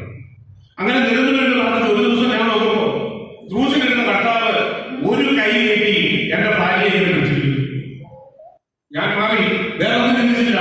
ഞാൻ വീട്ടിൽ നിന്ന് പറഞ്ഞു, ഇവിടെ ഞാൻ കല്യാണം കഴിക്കാൻ പോവുകയാണ്, മറ്റു വരുന്നതെല്ലാം തമ്പുരാൻ തന്നെ, നിങ്ങളാരും തന്നാൽ എനിക്ക് കഴിയില്ലല്ലോ, എന്റെ തമ്പുരാൻ എനിക്ക് കൈയ്യെടുത്ത് തന്നാൽ ഈ വലിയ പ്രകാരത്തിൽ കിട്ടുന്ന സമൃദ്ധി എനിക്ക് ആര് തരാൻ കഴിയുമെന്ന് ചോദിച്ചു. കഴിഞ്ഞു. ഞാനങ്ങനെ പോയി. ഞാൻ കല്യാണം കഴിഞ്ഞു, വീട്ടിൽ ചെന്നു. വീട്ടിൽ ഇതിനൊരു സംഭവം ഉണ്ടായി. ഞാൻ കാര്യങ്ങളൊക്കെ ആലോചിച്ച് വന്നപ്പോ ഈ 50,000 ഭാര്യ 25,000 കട്ടി. അപ്പൊ ഞാൻ ഇങ്ങനെ മാറ്റി പറഞ്ഞാൽ മുമ്പോട്ട് പോകാൻ പറ്റും. എന്തായാലും വേറെ വഴിയില്ല, 25 മേടിക്കാതെ ഞാൻ വഴി 25 മേടിക്കാമെന്ന് വിചാരിച്ചു. ഞാൻ അവസാനം കല്യാണം കഴിഞ്ഞ് വീട്ടിൽ പോയി താമസിക്കാനായിട്ട് 2 ദിവസം കഴിഞ്ഞ് വീട്ടിൽ ചെല്ലുമ്പോൾ ഒരു കഷ്ണം ഒരു ഇല്ലന്റ് കിടക്കുന്നു. പഴയ ആൾക്കാർക്ക് മണ്ണ് എന്റെ കയ്യിലുള്ളൂ. അപ്പൊ ഇല്ലന്റ് കിടക്കുന്നു. ഇല്ലന്റ് ഡെയിലി കഴിച്ചേക്കുന്നതാണ്. എന്റെ ഭാര്യ വീട്ടുകാർ കഴിച്ചേക്കുവാ. അപ്പൊ ഞാൻ ഇവിടെ ലോകത്തോടു കൂടി ഒന്ന് തുറന്നു നോക്കിയപ്പോൾ എഴുതി വെച്ചതാണ്, ഇടുക്കിയിൽ ഒറ്റ വന്നിട്ടുണ്ട്. കടത്തപ്പൊക്കെയാണ്, കണ്ടാൽ എനിക്ക് കഴിച്ചൊന്നുമില്ല. 50 കൊടുക്കാമെന്നാണല്ലോ നമ്മൾ പറഞ്ഞേക്കുന്നത്. അതൊന്ന് മാറ്റ്, 25 കൊടുക്കാം, കറ്റൂടി നോക്കാം, അല്ലെങ്കിൽ കിട്ടാനും. തമ്പുരാൻ ആ കടപ്പിൽ കിട്ടിയ 25 കൊണ്ട് ഞാൻ എന്റെ കുടുംബം ഇപ്പൊ ജീവിച്ചു പോകുന്നു. ഭാര്യ കൊണ്ട് 2 കുട്ടികളുണ്ട്. ഒരുത്തരം PG കഴിഞ്ഞിരിക്കുന്നു, രണ്ടാമത്തെ ബിടെക്കിന് പോയിരിക്കുന്നു. ഈ ചെറിയ ചെറിയ പണികൾ എഴുതി ഞങ്ങൾ തിരിച്ചു വന്നു. ഈ ഓട്ടോമൊബൈലിന്റെ പരിപാടി ചെയ്തു, തിരിച്ചു വന്നു. വീണ്ടും ഓട്ടോമൊബൈലിന്റെ സംവിധാനങ്ങളെല്ലാം പൊളിഞ്ഞു, സ്പെയർ പാർട്സുകളൊന്നും വിൽക്കാൻ പറ്റാതെയായി. അങ്ങനെ വന്നു കഴിഞ്ഞപ്പോൾ പിന്നെയും വീണ്ടും മറ്റൊരു വഴി ആലോചിക്കേണ്ടി വന്നു. തിരിച്ച് നാട്ടിലേക്ക് വന്നു. നാട്ടിൽ വരുമ്പോൾ നാട്ടിൽ 10 പൈസയ്ക്ക് വഴിയില്ല, എന്നിട്ട് പേരുകൊണ്ട് ജീവിക്കാൻ ഒരു വഴി. അപ്പോൾ ഞാൻ അവരെ വിളിച്ചു, ഞാൻ മാതാവിനെ വിളിച്ചു. മാതാവിനോട് പറഞ്ഞു, അമ്മേ, എനിക്കൊരു വഴിയുമില്ല. നീ നന്നായിരുന്ന ഭാര്യയാണ്, നീ നന്നായിരുന്ന 2 കുഞ്ഞുങ്ങളാണ്. ഇതുങ്ങളെ വളർത്താനും നടത്താനും ശേഷി എനിക്കില്ല. ഇത്രയും വലിയ സംവിധാനത്തിന്റെ ആളാണ്, ഇത്ര പ്രപഞ്ച സിസ്റ്റമിന്റെ അമ്മയാണ്. നിന്റെ അനുഗ്രഹത്തിന്റെ ഒരു മൂല എനിക്ക് തന്നാൽ, നിന്റെ ടേബിളിൽ നിന്ന് തെറിച്ചു പോകുന്ന അപകടത്തിന്റെ ഒരു ലക്ഷം എനിക്ക് തന്നാൽ ഞാൻ ജീവിച്ചു പോകും. എന്നെ കൈവഴക്കാൻ കഴിയും. അപ്പോ ഞാനിങ്ങനെ പ്രാർത്ഥിച്ചു. ഭാര്യയ്ക്ക് അംഗൻവാടിയിൽ ഒരു ചെറിയ ജോലി കിട്ടി. അംഗൻവാടിയിൽ ജോലി കിട്ടി. അംഗൻവാടി ജോലി കിട്ടിയ ശമ്പളം, ചെറിയ ശമ്പളം കൊണ്ട് ഞങ്ങൾക്ക് അതുകൊണ്ട് ജീവിച്ചു പോകാൻ പറ്റില്ല. അപ്പൊ അവിടെ 10 പേര് വേണം, പിള്ളേര്. 10 പേര് പിള്ളേരുണ്ടെങ്കിൽ മാത്രം അംഗൻവാടി കൊടുക്കും. അപ്പൊ 10 പേരും ഒരു ലിസ്റ്റ് ഉണ്ടാക്കും. ബാക്കി കേൾക്കുന്ന അരിയും പേരും ഒക്കെ ഭാര്യ സാധിക്കാത്താക്കി വീട്ടിൽ കൊടുക്കും. അത് ഈ പറയുന്നത് നമുക്ക് ഇതുമായിട്ട് സംബന്ധമായ പ്രശ്നം ഉണ്ടാകുന്നുണ്ടെന്ന് അരി ഉണ്ടാകാൻ വേണ്ടിയില്ല. അങ്ങനെ കൊണ്ടുവന്നാൽ ആൾ കൊണ്ടത് കഴിഞ്ഞു. ഞാൻ പിന്നെ ഓർത്ത് ഇതുകൊണ്ട് ഇങ്ങനെ പോയാൽ കുഞ്ഞുങ്ങളെ ഞാൻ പഠിപ്പിക്കും, കുഞ്ഞുങ്ങളെ ഞാൻ മുമ്പോട്ട് കൊണ്ടുപോകും. എല്ലാവർക്കും നല്ല വീടുണ്ട്, എല്ലാവർക്കും കുഞ്ഞുങ്ങളെ നല്ല സ്കൂളുകളിൽ പഠിപ്പിക്കുന്നുണ്ട്. ഒന്നുകിൽ ഭർത്താവിന് ജോലിയാണ്, വലിയ ഭാര്യ ജോലിയാണ്, അല്ലെങ്കിൽ എന്തെങ്കിലും സമ്പത്ത് കാണും, കുടുംബത്തിൽ എന്തെങ്കിലും കാണും. ഇതൊന്നും അപ്പൊ ഞാൻ വിചാരിച്ചു തമ്പുരാനെ ഒന്നും കൂടെ മുറ പിടിക്കാം, മാനാനെ പിടിക്കാം. അതല്ലാതെ ഇല്ല. സാധാരണ നമ്മുടെ വീട്ടില് നമുക്ക് നമ്മുടെ കയ്യിലൊന്നും ഇല്ലെന്നുണ്ടെങ്കിൽ അല്ലെങ്കിൽ നമുക്കൊരു ആവശ്യമുണ്ടെങ്കിൽ നമ്മുടെ അമ്മയോട് എന്ന് പറയും, അമ്മച്ചി ഞാനോടൊന്ന് പറയണം, ഒരു റോളിംഗ് പെൻസിൽ അല്ലെ ഒരു ലിക്കർ അല്ലെ ഒരു സ്ലൈഡ്. അപ്പൊ അമ്മച്ചി ഞാനോട് പറഞ്ഞു കൊടുക്കും, ചെറുക്കം വന്ന് ചോദിക്കുന്നു എന്തെങ്കിലും കൊടുത്തില്ലെങ്കിൽ പിന്നെ അങ്ങനെ നാളെ പൈസ ഇല്ലല്ലോ അന്ന് പറഞ്ഞാൽ പറ്റുമോ, കൊച്ചിന് പള്ളിക്കൂട്ടിൽ പോകണ്ടേ. അപ്പൊ അപ്പനത് എങ്ങനെയെങ്കിലും സാധിച്ചത് ആ ഓരോ ഓർമ്മ എന്റെ മനസ്സിൽ ഉരുട്ടി ഞാൻ മാതാവിനെ ഉടുപ്പിച്ചു. ഞാൻ ആ സ്ഥലത്ത് സത്യശാലങ്ങളിൽ ചേർത്ത് വെച്ചുകൊണ്ട് അമ്മയോട് പറഞ്ഞു, അമ്മേ സണ്ണി വന്നിട്ടുണ്ടെന്ന് പറഞ്ഞു, നമ്മുടെ കർത്താവിനോട് സണ്ണി വന്നിട്ടുണ്ടെന്ന് പറഞ്ഞു. അപ്പോ ഞാൻ ആലോചിച്ചു, സണ്ണി വന്നിട്ടെന്ന് പറഞ്ഞാൽ മാതാവ് എങ്ങനെയായിരിക്കും ആ സണ്ണി വന്നിട്ടുണ്ട്. അപ്പൊ കർത്താവ് പറഞ്ഞു സണ്ണി വന്നിട്ടുണ്ട്, എന്താ ചെയ്യുന്നത് ചോദിക്കാനായിരിക്കും, നമുക്ക് ചോദിച്ചാലോ. അപ്പൊ പറയട്ടെ, എന്നാ ഞാൻ പറയട്ടെ. ഞാൻ പറഞ്ഞു, എനിക്ക് എന്തെങ്കിലും ഒരു ജീവിതമാർഗം കാണിച്ചു തരണം അമ്മ, എന്ത് ജീവിതമാർഗം വേണമെങ്കിലും കാണിച്ചു തരണം. ഞാൻ ആത്മാർത്ഥമായിട്ട് അധ്വാനിച്ചോളാം, ഞാൻ അമ്മയുടെയും എന്റെ പിതാവിന്റെയും കാഴ്ചകളിൽ നമിച്ചോളാം, നിങ്ങളുടെ പ്രാഥമികയിൽ കിടന്നോളാം. ഞാൻ തമ്പുരാനെ എന്നെ ഒന്ന് ചേർത്ത് വെക്കണേ. ഒരു ദിവസം ഇതുപോലെ വെച്ചപ്പോൾ ഞങ്ങളുടെ ഒരു തമിഴന്റെ തോട്ടം കുത്തകை കൊടുക്കുന്നു, ഒരു 10-30 ഏക്കർ സ്ഥലമൊക്കെ. അപ്പൊ എന്റെ രണ്ട് അനുജന്മാർ ഒരു ഏക്കർ മണിയോട് പറഞ്ഞു, നമുക്ക് പോയി മേടിച്ചാൽ മതി. അപ്പൊ അവർക്ക് ചെറിയ വിഷയങ്ങളൊക്കെ കൊടുക്കാൻ ശേഷിയുണ്ട്. എന്തെങ്കിലും ഞാൻ എന്തായാലും ഇവർ കൂടുതൽ നോക്കാനായിട്ട് നമ്മുടെ വീട്ടിൽ ഇവരുടെ തോട്ടം കണ്ട് ഇഷ്ടപ്പെടുന്ന കാര്യമൊന്നുമില്ല, അതൊരു സാധ്യതയുണ്ടായിരുന്നു, ചിന്തിക്കാൻ ഒരു വഴിയില്ല. തോട്ടം കണ്ട് ഇഷ്ടപ്പെട്ടു, അനിയനുടെ 1000 രൂപ 10,000 രൂപ അഡ്വാൻസ് കൊടുത്തു. ബാക്കിയുള്ളവരോടൊക്കെ ചോദിച്ചു എന്തെങ്കിലുമൊക്കെ കൊടുക്കാൻ പറ്റുമോ, കൊടുക്കാൻ പറ്റില്ല ആരെങ്കിലും. അപ്പൊ പിന്നെ ഓരോരുത്തർ കുറച്ച് സ്വർണ്ണമൊക്കെ ഉണ്ടായിരുന്നത് ചേട്ടനോട് കൂടി പണയം വെച്ചു. എല്ലാവരും കൂടി 3 ലക്ഷം രൂപ കൊടുത്തു. 30 ലക്ഷം രൂപ കൊടുത്തു, 3 ലക്ഷം രൂപയായി. അപ്പൊ ഞങ്ങളുടെ ഭാര്യയുടെ കുറച്ച് സ്ഥലങ്ങളാണ്, അത് കൊടുത്തു തീർക്കാൻ പറ്റും. അത് കൊടുക്കാൻ വേണ്ടി ആളുകൾ കണ്ടു, അയാളോട് സംസാരിച്ചു കഴിഞ്ഞപ്പോൾ പുള്ളി എടുത്തോളാം. ഞങ്ങൾ ആ അനുസരിച്ച് അത് വിറ്റിട്ട് കൊടുക്കാവുന്ന രീതിയിൽ മുതലാളിയോട് പറയുന്നു. എന്തായാലും ദൈവം നമ്മുടെ വളരെ കാര്യമായിട്ട് അനുഗ്രഹിച്ചു. സ്ഥലം വിൽക്കാൻ പറ്റിയില്ല, സ്ഥലം വേണ്ടതാണെന്ന് പറഞ്ഞു. വേറൊരു വഴിയുമില്ല, വീണ്ടും വഴിയില്ല. വീണ്ടും വഴിയില്ലാതെ കഴിയുമ്പോൾ വേറൊരു വഴി, വീണ്ടും നമ്മൾ അയാളെ കൊണ്ടുപിടിച്ചു, മാതാവിനെ കൊണ്ടുപിടിച്ചു. ഒരു 10-20 ദിവസം ഒരു പരിചയമുള്ള ഒരു വലിയ വ്യാപാരിയുണ്ട് രണ്ടാമത്, അയാളുടെ അടുത്തേക്ക് നേരെ ചെല്ലുന്നു. 1-2 ദിവസം പരിചയമുള്ള ചെറിയ രീതിയിൽ കാണുന്നത് അങ്ങനെ ഒരു പരിചയം. ഞാൻ അവരോട് പറഞ്ഞു, ചേട്ടാ ഇങ്ങനൊരു സാഹചര്യം കിട്ടിയിട്ടുണ്ട്, കള്ളുകുടിക്കാനൊന്നുമല്ല, മറ്റ് വഴികളില്ല ജീവിക്കാൻ. എനിക്ക് 2 കുഞ്ഞുങ്ങളുണ്ട്, ചേട്ടൻ്റെ ഒരു അനിയനായിട്ടോ ഒരു മകനായിട്ടോ എന്നെ കണ്ടത് എന്നെ ഒന്ന് സഹായിച്ചാൽ ഞാനൊരു കുടുംബം രക്ഷപ്പെടും, ഞാൻ രക്ഷപ്പെടുന്നു. അപ്പൊ എന്തായാലും ഈ പുള്ളി വന്ന് ഞങ്ങളുടെ നാട്ടിലൊക്കെ അന്വേഷിച്ചു. കക്ഷിക്ക് 10-20 ലക്ഷം രൂപ കൊടുത്താൽ തിരിച്ചു തരാൻ നടക്കും. വളരെ ഈസിയായിട്ട് എല്ലാവരും പറഞ്ഞു, അവന് കൊടുത്താൽ കാശ് കിട്ടിയല്ല, കടലിൽ കൊണ്ടുപോയി സംഭവം വന്ന സ്പീഡിൽ തന്നെ കൊണ്ടുപോയി തിരിഞ്ഞു. ഞാൻ കിട്ടുന്നില്ല, ഞാൻ ദൈവത്തിൽ ആശ്രയിച്ചു, ഞാൻ മാതാവിനോട് പറഞ്ഞു. ഞാൻ മാതാവിനോട് പറഞ്ഞിട്ട് വീണ്ടും അങ്ങനെ പോയി. 19 ദിവസം ഞാൻ ഈ മനുഷ്യന്റെ ഭാഗം നിരന്തരമായിട്ട് പോയിക്കൊണ്ടേയിരുന്നു. രാവിലെ വൈകുന്നേരം വന്നു, വൈകുന്നേരം കഴിയുമ്പോൾ ഈ സമയം പോയി. അങ്ങനെ പറഞ്ഞ് ഏതായാലും 19-ാമത്തെ ദിവസം ഈ പുള്ളി കുടുംബ പ്രാർത്ഥന ചെയ്തുകൊണ്ടിരിക്കുമ്പോൾ ഞാൻ സണ്ണി പ്രാർത്ഥിച്ചുകൊണ്ടിരിക്കുകയാണ്. ഞാൻ പുറത്തിറങ്ങി പ്രാർത്ഥിച്ചു, ദൈവമേ ഇത്തവണ ശരിയാകുമായിരുന്നു. എന്തായാലും പ്രാർത്ഥന കഴിഞ്ഞ് വളരെ സുസ്മരസ്വതനായിട്ട് മണി പുറത്തിറങ്ങി വന്നു പറഞ്ഞു, സണ്ണി ഞങ്ങളൊരു തീരുമാനം എടുത്തു, സണ്ണിക്ക് പൈസ തരാൻ ഉദ്ദേശമില്ല, അതുകൊണ്ട് സണ്ണി മറ്റൊന്നിനും വേണ്ടി ആലോചിച്ചു, എനിക്ക് വേറെ വഴിയില്ല. ഞാൻ ആലോചിച്ചു, ദൈവമേ ഇനി എന്നാ ഒരു വഴി, ഇനി അങ്ങനെ മുമ്പോട്ട് പോകും, വേറൊരു വഴിയിലാണ്. ഞാൻ ആ മുറ്റത്ത് ഇറങ്ങി, ഈ വരാതെ ഇറങ്ങി പുറത്തെടുത്ത് റോഡാ. പിന്തിരിഞ്ഞാണെന്ന് പറഞ്ഞു, പിന്തിരിഞ്ഞില്ല, പിന്തിരിയാൻ തോന്നിയില്ല. കാരണം പിന്തിരിഞ്ഞാൽ വഴിയില്ല. ഞാൻ എന്റെ വേദാന്തങ്ങളോട് പ്രാർത്ഥിച്ചു, അമ്മേ ഞാൻ ഒന്നും കൂടെ ഈ മനുഷ്യനെ സമീപിക്കുകയാണ്. ഈ മനുഷ്യൻ എന്നോട് പറയുന്നത് എന്താണെന്ന് ഇയാൾക്ക് മനസ്സിലാകും. എന്നെ സഹായിക്കാൻ പറ്റിയ രീതിയിൽ ഒരു സാഹചര്യം ഒരുക്കി തരണമെന്ന് പ്രാർത്ഥിച്ചു. സഹോദരനെ, നിങ്ങളെ ഞാൻ ആരും വിശ്വസിക്കില്ല. ഞാൻ തിരിച്ച് ഇവിടെ പെരക്കാത്തോട് കയറി, ജോർജേട്ടാ എന്നെ ഉപേക്ഷിക്കരുത്, എനിക്കൊരു വഴി കാണിച്ചു തരണം.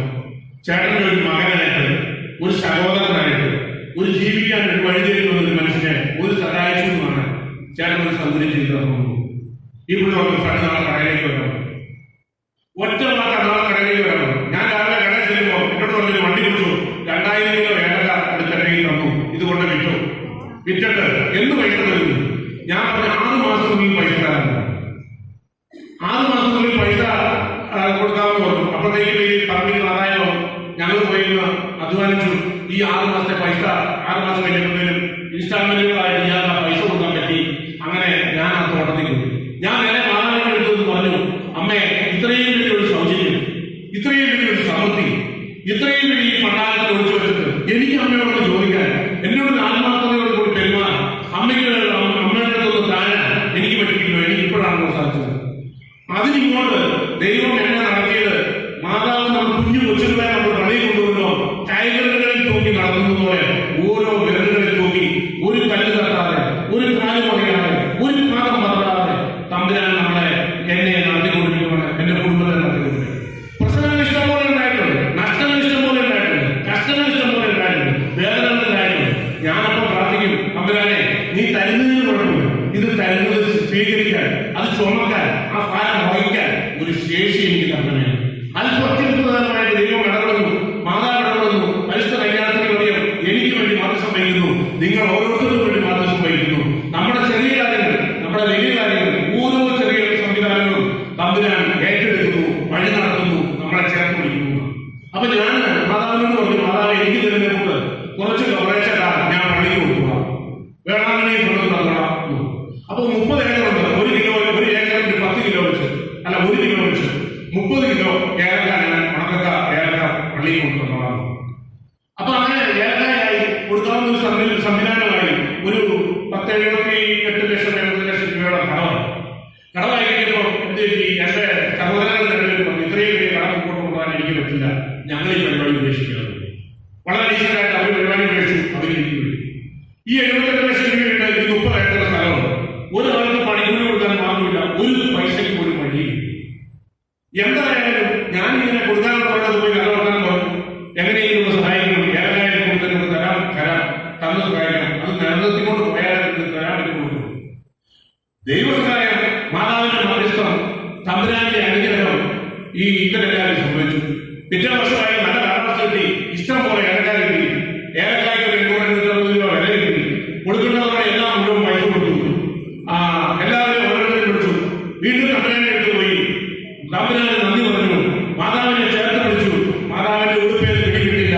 എന്റെ കുഞ്ഞുങ്ങളെയും എന്റെ ഭാര്യയും എന്റെ കുടുംബത്തെയും ചേർത്ത് പിടിച്ച് ഞാനിങ്ങനെ മാതാവെ പാഠം തരികയെന്നാണ് പറയുന്നത്. ഒരു 9 വർഷത്തിൽ പിരീഡിനാണ്. ആ പിരീഡ് കഴിയുമ്പോൾ നമ്മൾ ഇറങ്ങിപ്പോകും. പിരീഡ് കഴിഞ്ഞ് ഇറങ്ങിപ്പോകുമ്പോൾ കയറിയിരിക്കാൻ എനിക്ക് 10 സെന്റ് സ്ഥലം പോലും. അപ്പൊ ഞാൻ വീണ്ടും മാതാവിനെ വിളിച്ചു. മാതാവിനോട് പറഞ്ഞു, എനിക്കിരിക്കാനൊരു സ്ഥലം, എന്റെ കുഞ്ഞുങ്ങളെ കൊണ്ടുനടക്കാൻ, വലിയ വീട്ടിൽ ഒരു ചെറുതായിട്ട് ഭക്ഷണം കഴിക്കാൻ, എന്റെ കുഞ്ഞുങ്ങളെ പഠിപ്പിക്കാൻ ഒരു അവസരം അമ്മ എനിക്കൊന്ന് തരണം. അമ്മ വളരെ ഏറ്റെടുത്തു, എന്നെ ചേർത്ത് പിടിച്ചു. അമ്മ പറഞ്ഞു, ഞങ്ങളുടെ പുസ്തകപ്പാഠം മേടിച്ച സ്ഥലത്തിന്റെ റൈറ്റിലൊരു 4 ഏക്കർ സ്ഥലമുണ്ട്, പോയി സംസാരിക്കാറുണ്ട്. അപ്പൊ ഞാൻ എനിക്കൊരു ധൈര്യം കണ്ടില്ല. അത് കോളേജ് വാദ്യാലയായിരുന്നു. ആ പുള്ളി വന്ന് എന്നോട് പറഞ്ഞു, ഈ സ്ഥലം സണ്ണിക്ക് താല്പര്യം വേണ്ടി. ഞാൻ സാറേ എന്നെയും പൈസ സണ്ണിക്ക് ഇഷ്ടം പോലെ സമയം തരാമെന്ന്, ഇഷ്ടം പോലെ സമയം തരാം, സണ്ണി കുറച്ച് പൈസ തരാൻ വേണ്ടി. സാറേ അങ്ങനെയാണ് ഞാൻ കണ്ടത്. 1 ലക്ഷം രൂപ തരാൻ പറ്റുമെന്ന് ചോദിച്ചു. 1 ലക്ഷം രൂപ കൊടുത്തു, സ്ഥലം തന്നു. പിന്നീട് കോവിഡായി, സമയം പോയി, അവർക്ക് ആദായം ചെയ്യാൻ പറ്റിയില്ല. ഞാൻ ഈ ആദായം എടുത്ത് ആ സ്ഥലം എടുത്തു, തമ്പുരാനെ സമർപ്പിച്ചു. അതിൽ നിന്ന് ആദായം കിട്ടി. ഞാനത് വഴി കൊണ്ടുകൊടുത്തു. ഞാൻ മാതാവിനോട് പറഞ്ഞു, അമ്മ എന്റേതെന്ന് പറയാൻ ഞാനിത് അനുഭവത്തേക്ക് അമ്മ അതെടുത്തു. ഒരു വർഷം കഴിഞ്ഞാൽ അപ്പോ ഒരു ദിവസം പുള്ളി വീണ്ടും വന്നു. എന്നോട് പറഞ്ഞു, സണ്ണി താഴെ ഒരു 2 ഏക്കർ സ്ഥലം കിടക്കുന്നുണ്ട്, അതുകൂടെ വേണം. ഞാൻ സാറേ അതിന്റെ കടം തീർന്നല്ലേ ഉള്ളൂ, എന്നെ കൊണ്ട് താങ്ങാനുള്ള ശേഷി. സണ്ണി സംസാരിച്ചതിന് 10 രൂപ തരാൻ പോകുന്നു, വെറും 10 രൂപ തരാൻ പറ്റുന്നു. അപ്പൊ ഞാൻ എന്തെങ്കിലും 10,000 രൂപ ഉണ്ടായിരുന്നു. ആ 10,000 രൂപ എടുത്ത് സാറിന് കൊടുത്തു. ഈ ആ വർഷവും ഏലക്കായ്ക്ക് നല്ല വില കിട്ടി. ആ സ്ഥലവും വില കൊടുത്ത് മേടിച്ചു. വീടിൽ നിന്ന സ്ഥലം ഒരു ചെറിയ വീടും, ഒരു 10 സെന്റ് സ്ഥലവും ചെറിയ ഒരു ഷീറ്റിന്റെ വീടും വെച്ചു. കൊച്ചുങ്ങൾ ഓരോരുത്തർ ബീച്ച് കഴിഞ്ഞു, ഒരുത്തരിപ്പം ബിടെക്കിന് പോകും. ഇപ്പോഴും സാമ്പത്തിക പരാധീനതകളുണ്ട്. കാലാവസ്ഥ നല്ലതല്ലാത്തതുകൊണ്ട് സാമ്പത്തിക പരാധീനതകളും വലിയ നഷ്ടങ്ങളുണ്ട്, വലിയ ബുദ്ധിമുട്ടുകളുണ്ട്. പക്ഷേ ദൈവം നമ്മളെ കാത്തു പരിപാലിച്ച് എന്നെ ചേർത്ത് പിടിച്ച് ഞാൻ കൊണ്ടുപോവുകയാണ്. എനിക്ക് പ്രത്യേകിച്ചൊരു ബലം അവകാശപ്പെടാനില്ല. ഒരു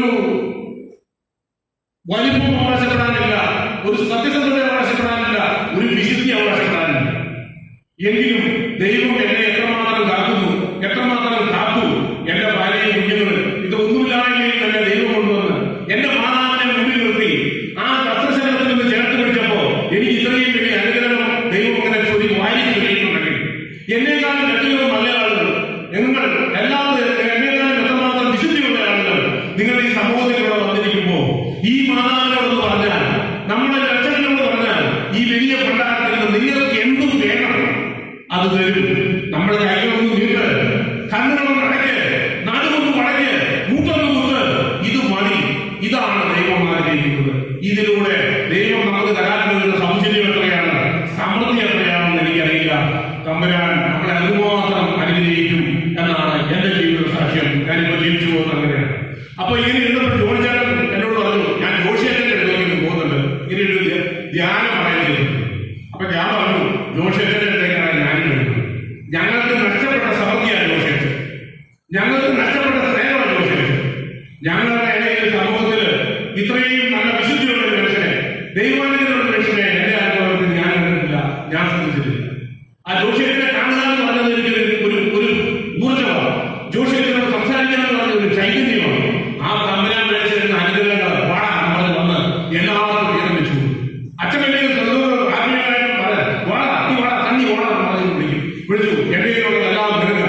ഞാൻ പറയുന്നതല്ല, ഈ കൊച്ചു നിനക്ക് കിട്ടാത്ത എവിടെയാണ് ഈ സൗകര്യങ്ങൾ മാറി ഇറങ്ങിക്കൊണ്ട് നിങ്ങൾക്ക് കിട്ടുന്ന ഈ വലിയ സൗഭാഗ്യം അനുഭവിക്കാൻ ഈ തമ്പുരാന്റെ ഈ വലിയ പ്രകാരത്തിൽ ലഭിക്കുന്ന ഈ ശേഷിപ്പുകൾ, ഈ സാമ്പത്തിക സമ്പത്തുകൾ, അല്ലെങ്കിൽ നിങ്ങളുടെ അനുഗ്രഹങ്ങൾ വാരിച്ചൊരു മേടിക്കാൻ തമ്പുരാന്റെ മുമ്പിൽ ഞാനുൾപ്പെടെ നിങ്ങളോട് പ്രാർത്ഥിക്കാറുണ്ട്. ദൈവത്തോട് പ്രാർത്ഥിക്കുന്നു. നിങ്ങൾ ഇത്രയും വലിയ എന്താ പറയുന്നത് എനിക്കറിയില്ല. ഇത് ഇത്രയും നല്ല ആളുകളുടെ മുമ്പിൽ നിന്ന് എന്റെ ജീവിതത്തിൽ ഈ ദൈവത്തോടെ ഈ സമൃദ്ധിയെ പറ്റി ഒന്ന് പറയാൻ ദൈവം എന്നെ അനുഗ്രഹിച്ചു എന്ന് പറയുന്നത് തന്നെ ഒരു വലിയ സത്യമാണ്. ഞാൻ ഈ ഈ പടി കൊണ്ട് കടന്നിട്ടില്ല, ഈ സംഗീതത്തിന്റെ ഈ ശൈലി നിന്നിട്ടില്ല. ഞാൻ ഈ പള്ളിയുടെ ഏറ്റവും പുറകിൽ പോയി നിൽക്കും. അതിനകത്ത് എളുപ്പമായ കാര്യം എന്താണെന്ന് ചോദിച്ചാൽ, ചുങ്കക്കാരൻ പറഞ്ഞല്ലോ എന്റെ ഒന്നുമില്ല. അപ്പൊ അങ്ങനെ പറയുകയാണെങ്കിൽ എളുപ്പം കിട്ടേണ്ടത് ഞാൻ പള്ളിയുടെ മുമ്പിൽ കിട്ടിയില്ല, ഞാൻ പള്ളിയുടെ പുറകിൽ പോയി നിൽക്കും. അപ്പൊ ഈ ചുങ്കക്കാരന് കൊടുക്കുന്നത് ചുങ്കക്കാരന്റെ എനിക്ക് പരിഗണിക്കുന്നു. അപ്പൊ ആ പരിഗണന ഏറ്റുവാങ്ങാൻ ഞാൻ എന്റെ പള്ളിയുടെ പുറകിൽ പോയി നിൽക്കും. തമ്പുരാൻ എന്നെ ചേർത്തു, എന്നെ വഴി നടത്തി, എന്നെ നിങ്ങളുടെ മുമ്പിൽ കൊണ്ട് ദൈവം തന്ന ഈ സമൃദ്ധിയെ പറ്റി സംസാരിക്കാൻ നിങ്ങൾക്ക് എനിക്കൊരു അനുഗ്രഹമുണ്ട്.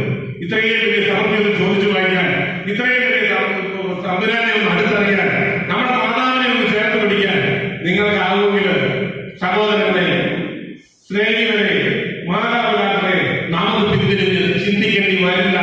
ഞാനാണ് അതിന് സാക്ഷ്യം, ഞാനാണ് അതിന് സാക്ഷി. ഈ വലിയ സമൂഹത്തിന് മുമ്പിൽ എന്റെ ഈ സത്യങ്ങൾ ഒന്ന് തുറന്നു പറയാൻ, ദൈവത്തിനെ നിങ്ങൾക്ക് എന്റെ പ്രാർത്ഥനയിൽ നിങ്ങളെയും കൂടി സമർപ്പിക്കാൻ ദൈവം തന്ന എന്റെ അനുഗ്രഹത്തിന് ഞാൻ നന്ദി പറയുന്നു. ഞാൻ എന്റെ മാതാവിനോടൊപ്പം, ഞാൻ എന്റെ ദൈവത്തോടൊപ്പം, ഞാൻ എന്റെ രക്ഷകനോടൊപ്പം നിങ്ങളെയും ചേർക്കുന്നു. ഈശോയെ, ഞങ്ങൾക്ക് വേണ്ടിയിട്ട്, എല്ലാവർക്കും വേണ്ടിയിട്ട് വചനത്തിന്റെ സമൃദ്ധി അയച്ച് ഇവർക്ക് ആവശ്യമുള്ള ഓരോ രൂപത്തിലും അവരെ അനുഗ്രഹിക്കണമേ, തുടരണമേ എന്ന് ഞാൻ പ്രാർത്ഥിക്കുന്നു. ഈശോയെ, എനിക്ക് ഈ സാഹചര്യം എന്റെ സാക്ഷ്യം പറയാൻ അനുഗ്രഹം തന്ന തമ്പുരാനോട്, എന്റെ മാതാവിനോട്, എന്റെ രക്ഷകനോട് ഞാൻ നന്ദി പറയുന്നു. യേശുവേ നന്ദി, യേശുവേ സ്തുതി, യേശുവേ സ്തോത്രം.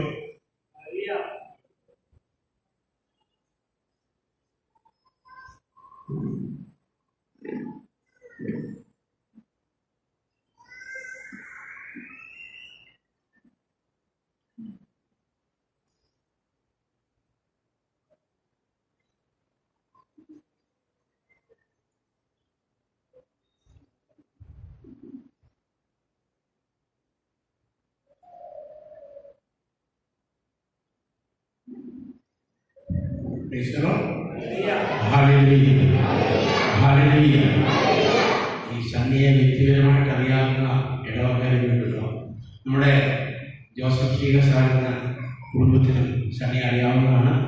കുടുംബം ആ ചുറ്റുപാടുകൾ കഴിയുന്ന സാധനം ഞങ്ങളുടെ കഴിയില്ല. ഞാൻ ചുമണ്ണ ഇടവക്കാരാണ്, ഞങ്ങളുടെ ഒരു ഇടവക്കാരാണ്. അപ്പോൾ അവിടെ സാറ് 4 വർഷക്കാലം ഞങ്ങളുടെ നാട്ടിലുണ്ടായിരുന്നു. സണ്ണിയെ അറിയാം, സണ്ണിയുടെ വിനോഷായിരുന്നു സാറ്. അപ്പൊ അങ്ങനെ ആ കുടുംബം ആ ദേശത്തൊക്കെയായിട്ട് നല്ല പരിചയമുണ്ട്. എന്നെ സാറിന് അറിയാവുന്ന ആളാണ്. അപ്പോൾ ഇവിടെ വന്നപ്പോഴാണ് മനസ്സിലായി ഇനി അറിയാവുന്നവരുണ്ടല്ലോ.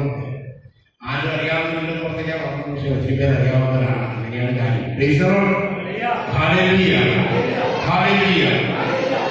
നന്ദി, ദൈവമേ നന്ദി.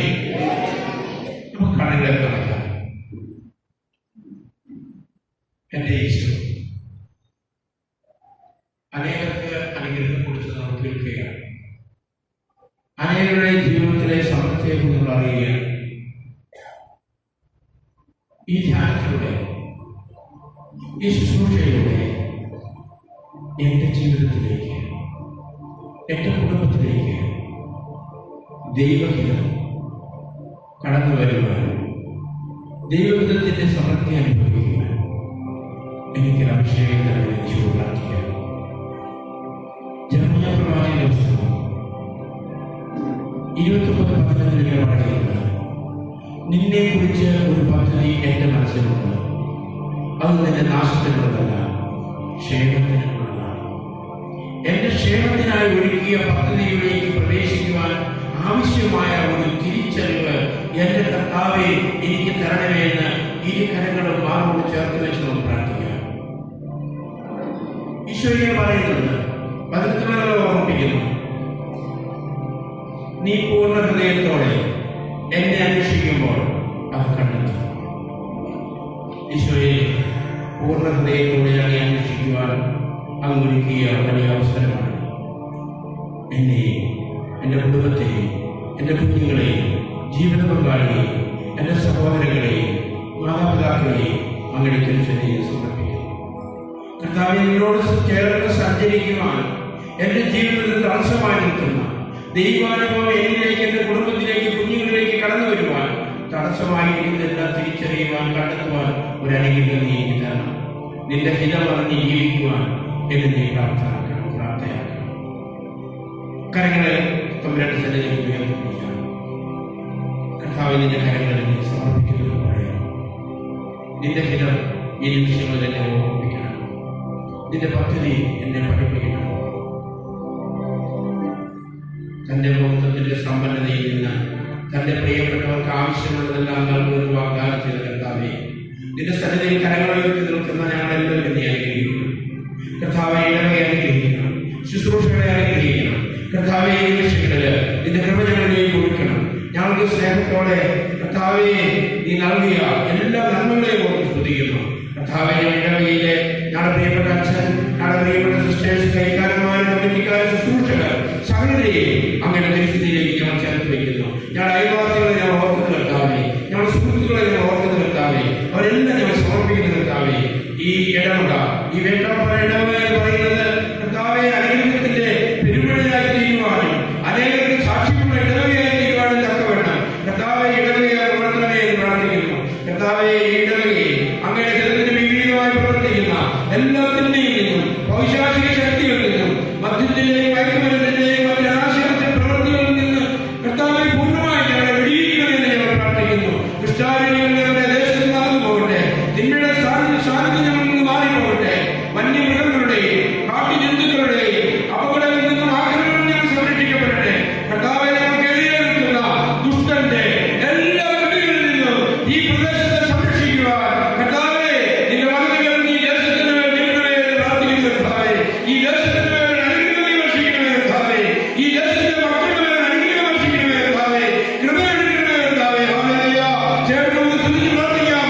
സർവ്വജനത്തിൽ പ്രാർത്ഥിക്കാം. Hallelujah, hallelujah, hallelujah, hallelujah, hallelujah, hallelujah. യേശുവേ, ആരാധന, ആരാധന, ആരാധന. Hallelujah, hallelujah, hallelujah, hallelujah. വിളിച്ചു പ്രാർത്ഥിക്കും സഹോദരങ്ങളെ. ഈശ്വരമായി വിളിച്ചു പ്രാർത്ഥിക്കാം. ഹല്ലേലൂയ. യേശുവേ, ആരാധന, ആരാധന, ആരാധന. Hallelujah, hallelujah, hallelujah, hallelujah, hallelujah, hallelujah, hallelujah, hallelujah. ശിയാരാധന, ആരാധന,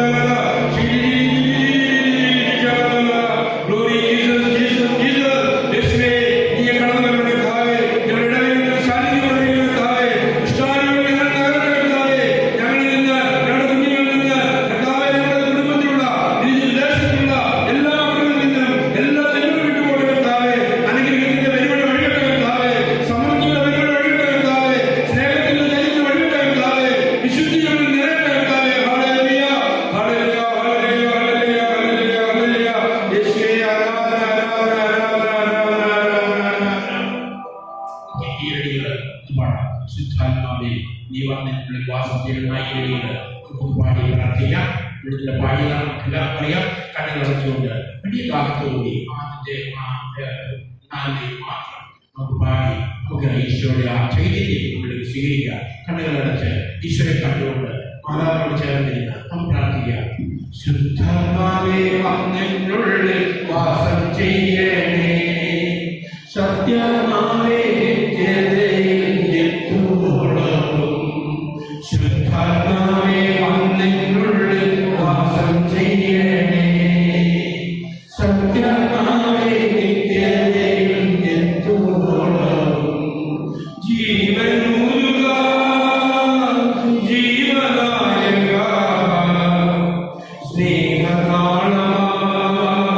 എരിഞ്ഞു തീരുവാൻ ജീവനൂതുവാൻ ജീവദായക സ്നേഹദാനവാൻ എരിഞ്ഞു തീരുവാൻ ശുദ്ധാത്മാവേ വന്നെന്നുള്ളിൽ വാസം ചെയ്യണേ സത്യാത്മാവേ നിത്യതയിൽ എത്തുവോളവും.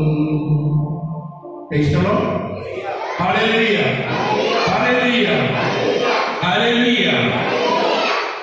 ഈ തെസ്സലോനിക്കക്കാരുടെ ലേഖനത്തിൽ പൗലോസ് പറയുന്നുണ്ട്, നമ്മളെ കഴിഞ്ഞ നിമിഷങ്ങളെ പൂർവ്വം പറഞ്ഞാൽ ഇങ്ങനെ പറഞ്ഞത് ഇങ്ങനെ പറയാം. 4-ാം 3 വാക്യമാണ്. ഇവിടെ പറയും, നിങ്ങളുടെ വിശുദ്ധീകരണമാണ് ഞാൻ അന്വേഷിക്കുന്നത്. പ്രിയപ്പെട്ടവരെ, കർത്താവിന്റെ ധ്യാനം ഇവിടെ നമുക്ക് വേണ്ടി ക്രമീകരിച്ചു തരുന്നതിന് പിന്നിൽ കർത്താവിന്റെ ഉദ്ദേശത്തെ കുറിച്ചാണ് ഇവിടെ പറയുക. നിങ്ങളുടെ 7-ാമത്തെ വാക്യമാണ്. ബൈബിളിൽ വായിക്കാം. തെസ്സലോനിക്കർക്ക് പൗലോസ് എഴുതിയ 1-ാമത്തെ ലേഖനം 4-ാമത്തെ അധ്യായം 3-ാമത്തെ വാക്യം.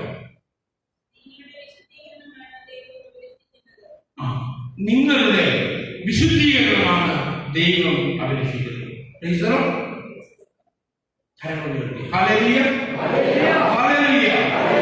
ഈ ജ്ഞാനം കൊണ്ട് ദൈവം ഉപേക്ഷിക്കുന്നത്, ദൈവം ആഗ്രഹിക്കുന്നത് നമ്മുടെ വിശുദ്ധീകരണമാണ്. നമ്മുടെ വിശുദ്ധീകരണം ദൈവത്തിന്റെ ആഗ്രഹമാണ്. നമ്മുടെ വിശുദ്ധിയിലേക്ക് എത്തിച്ച് യേശുക്രിസ്തു ലോകത്തിലേക്ക് വന്ന് എന്തിനാണ് യേശുക്രിസ്തു ലോകത്തിലേക്ക് വന്നത്? എന്തിനാണ് യേശുക്രിസ്തു ലോകത്തിലേക്ക് വന്നത്? ഇങ്ങനെ നമ്മൾ പറഞ്ഞത് എന്തിനാ വന്നത്? ജീവൻ ഉണ്ടാകുവാനും അത് സമർത്ഥമായി നൽകുവാനും വേണ്ടിയാണ്. എങ്ങനെ നൽകാനാണ്? ഒരു സഹകരണം അല്ല, സമൃദ്ധമായ ഒരു ജീവൻ, ദൈവിക ജീവൻ നമുക്ക് തരാൻ വേണ്ടിയാണ്. പ്രിയപ്പെട്ട, നമുക്കറിയാം ആദിമാതാപിതാക്കളുടെ പാപം കൊണ്ട് നമ്മൾ ഒത്തിരി സാധാരണ ഒരു വചന ശുശ്രൂഷയിലേക്ക് പ്രവേശിക്കുമ്പോൾ ആദിമാതാപിതാക്കളെ ഓർക്കാതെ മുന്നോട്ട് പോകാറില്ല. ഒരുമാതിരിപ്പെട്ട ശുശ്രൂഷകരെയല്ല. നമുക്ക് ജസ്റ്റ് നോക്കാം, ഇത് ചിന്തിക്കാൻ വേണ്ടി മാത്രം. ആദിമാതാപിതാക്കളുടെ ജീവിതത്തിന്റെ പോരായ്മ നിമിത്തം ദൈവിക ജീവൻ അല്ലെങ്കിൽ ദൈവിക സാന്നിധ്യം നഷ്ടപ്പെട്ട ഒരു ജനസമൂഹത്തെ വീണ്ടും ഈ ദൈവിക ജീവനിലേക്ക് ചേർത്ത് വയ്ക്കാൻ വേണ്ടിയാണ് യേശുക്രിസ്തുവിനെ പിതാവായ ദൈവം ലോകത്തിലേക്ക് അയച്ചത്. Price the Lord. നന്നായി പറഞ്ഞു. Price the Lord. യേശുക്രിസ്തുവിനെ എങ്ങനെ രക്ഷിക്കാനാണെന്ന് അറിയാവുന്നതുകൊണ്ടാണ് നമുക്ക് നന്നായിട്ട് പറയാൻ പറ്റാത്തത്. ഞാൻ നിങ്ങളോട് പറയുന്നു, നിങ്ങൾക്ക് എനിക്ക് ഒരു ദൈവിക ജീവൻ തരാൻ വേണ്ടിയാണ് ഒരു ധ്യാനം ഇവിടെ കർത്താവ് രൂപപ്പെടുത്തിയിരിക്കുന്നത്. ഒരു ധൈര്യം വേണ്ടി പോകാനല്ല, തന്നെ വിളിച്ചവരെല്ലാം വിശുദ്ധീകരിച്ചുകൊണ്ട് ദൈവിക ജീവൻ നിറച്ചുകൊണ്ട് തന്റെ രാജ്യത്തിന്റെ ശുശ്രൂഷകളായി ചെയ്യുവാൻ ഒരു അഭിഷേകം തരുവാൻ ദൈവം ആഗ്രഹിക്കുന്നവർ ആ അഭിഷേകത്തിന് ദാഹമുള്ളവർക്ക് കരങ്ങൾ ഉയർത്തി ഒരു കണ്ണിനെ പറയാം.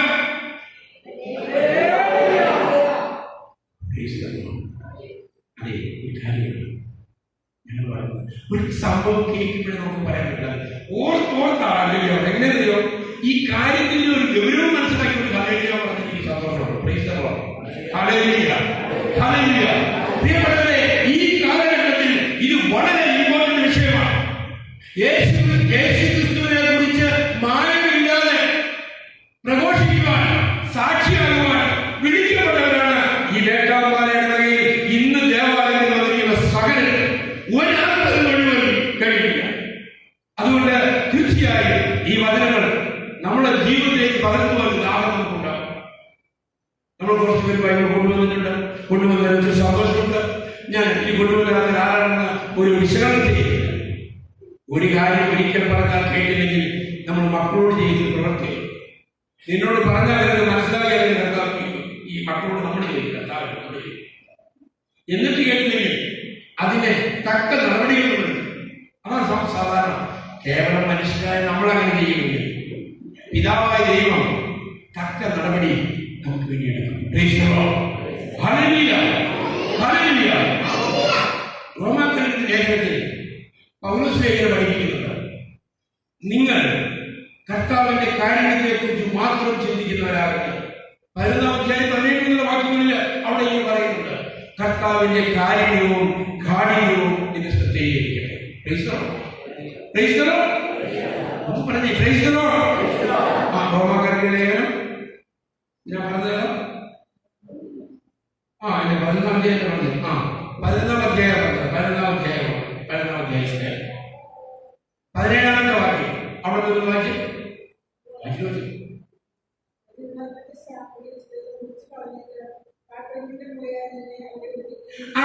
ഒരു മരത്തിന്റെ ശാഖയായ നിന്നെ മുറിച്ചു കളഞ്ഞിട്ട് കാട്ടൊലിവിന്റെ മുളയായ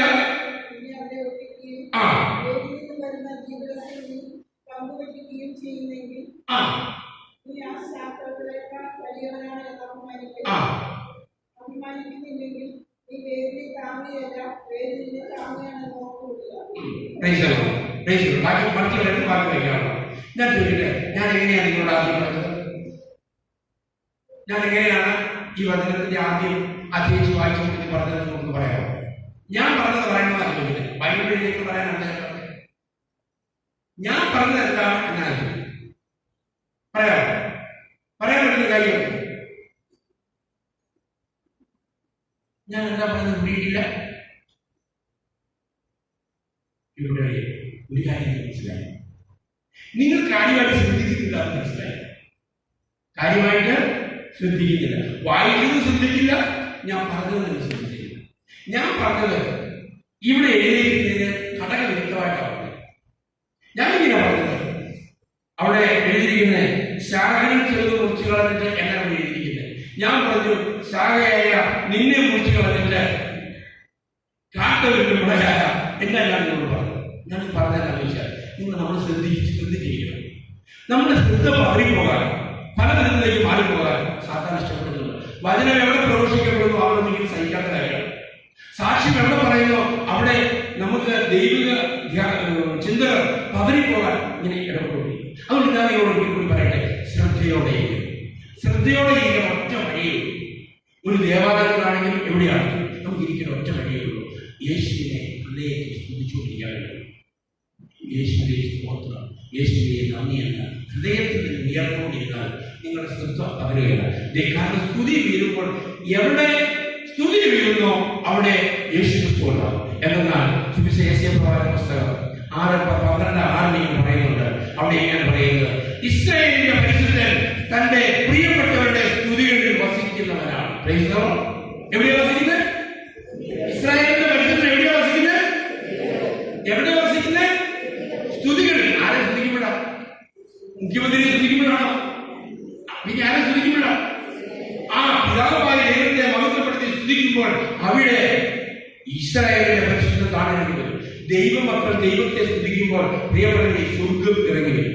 അതുകൊണ്ടാണ് ഈ സ്തുതിക്കും പ്രാർത്ഥനയൊക്കെ. അതായത് കർത്താവിന് ചെവിയേക്കാണ് പണ്ട് ഒരു ആധ്യാത്മിക മനുഷ്യൻ ചോദിച്ചിട്ടുണ്ട്. കാരണം വീട്ടിലോട്ട് പറയണമെന്ന് പുള്ളിങ്ങനെ ചെവി കേൾക്കില്ല, പറഞ്ഞു പറഞ്ഞ പുള്ളി കേൾക്കില്ല. അതൊക്കെ പറയുന്നത് പുള്ളിക്ക് ഇഷ്ടമാണ്, ഉറക്കെ പറയുന്നത് ഇഷ്ടമാണ്.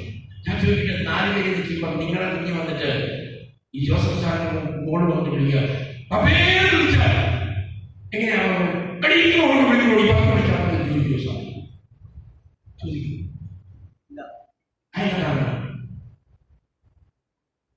അവിടെ എന്റെ കൊച്ച, അവിടെ എന്റെ മോള, അവളുടെ മധുരമായ സ്നേഹത്തോടുകൂടി വിളിക്കാൻ ഇഷ്ടമുണ്ട്. അവൾ എത്രത്തോളം ആർജവത്തോടു കൂടി സ്നേഹത്തോടു കൂടി എന്നെ വിളിക്കുന്നു, അതിലേക്ക് ഞാൻ അറിയാതെ നടന്നില്ല. അവളുടെ ആവശ്യങ്ങളിലേക്ക് നടന്നു. നല്ല അമ്മ അങ്ങനെയാണ്, നല്ല അമ്മ അങ്ങനെയാണ്.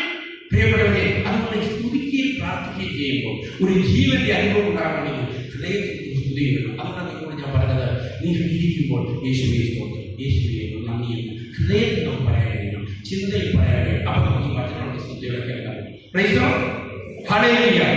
ഏത് ജ്ഞാനത്തിന് നിങ്ങൾ പോയാലും, ഏത് പ്രാർത്ഥനയ്ക്ക് പോയാലും ഒരു സ്തുതിപ്പോട് കൂടി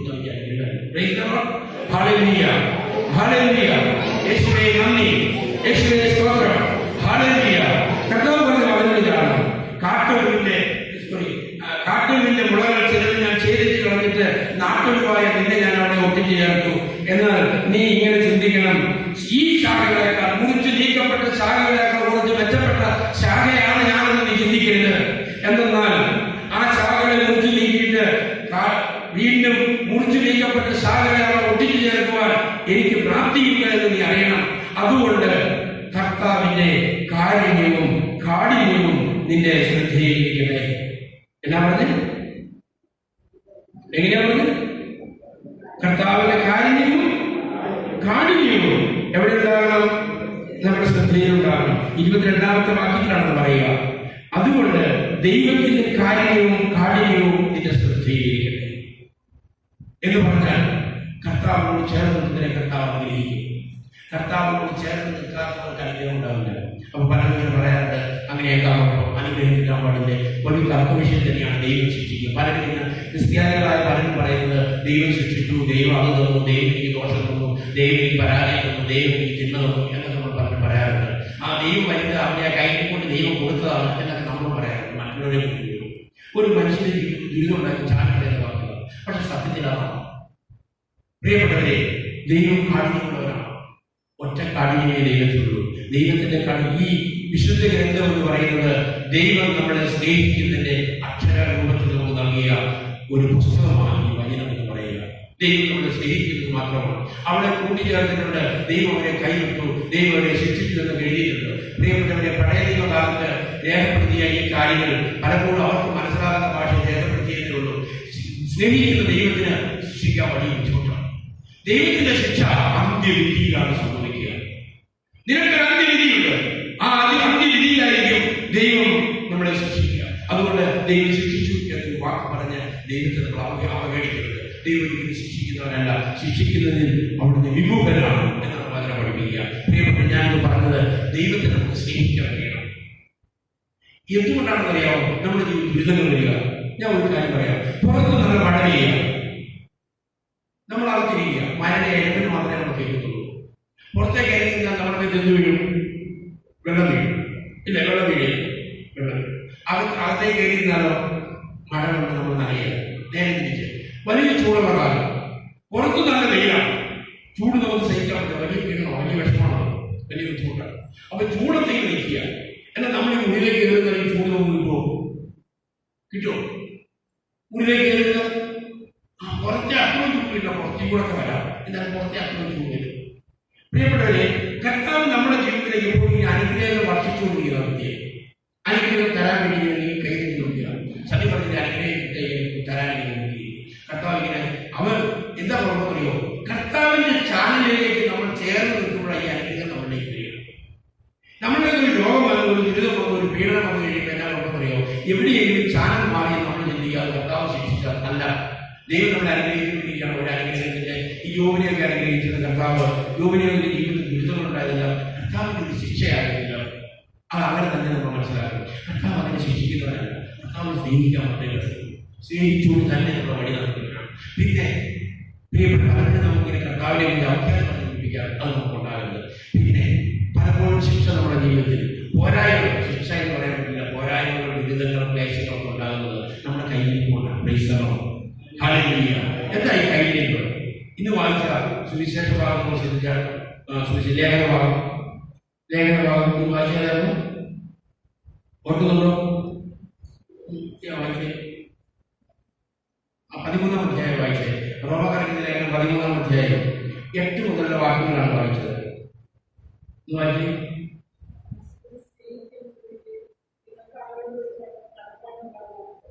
പരസ്പരം സ്നേഹിക്കുക എന്നതിന് നിങ്ങൾക്ക് ആരോഗ്യ കടപ്പാടുണ്ടാകരുത്. തുറന്നു വായിക്കും. എന്നാൽ അയൽക്കാരനെ സ്നേഹിക്കുന്നവൻ നിയമം പൂർത്തീകരിക്കുന്നു.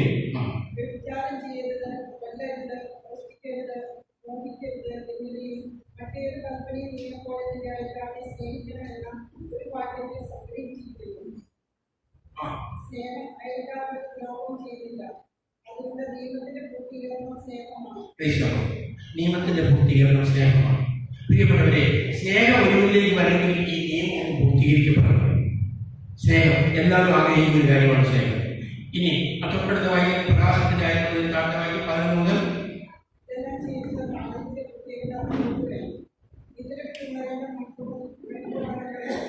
കാലത്തിന്റെ പ്രത്യേകതയിൽ നമുക്ക് തിരിച്ചറിവുണ്ടാകും. ഏത് കാലത്തിന്റെ? ഇവിടുത്തെ ആര് കഴിയുന്നതല്ല, എന്റെ ജീവിതത്തിലേക്ക് കടന്നു വരുന്ന സംഭവ വികാസങ്ങളുടെ പ്രത്യേകത അറിഞ്ഞുകൊണ്ട് വേണം നമ്മൾ നമ്മുടെ ജീവിത കാര്യങ്ങളെല്ലാം ക്രമീകരിക്കാൻ. എന്നിട്ട് കർത്താവ് പറയുന്ന വാക്യം ഇതാണ്: നിദ്ര വിട്ട് ഉടനെ എന്റെ മണിക്കൂറാണ്. അല്ലെ? പിന്നെ ബാക്കി വാക്യം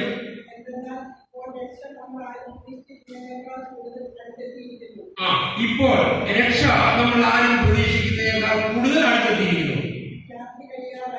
രാത്രി കഴിയേണ്ട സമയമാണ്. രാത്രി കഴിയേണ്ട സമയമാണ്. ഈ രാത്രി കുറിച്ച് അർത്ഥമുണ്ട്. ഈ രാത്രിയെ കുറിച്ചാണ് ഇപ്പോൾ പറഞ്ഞത്.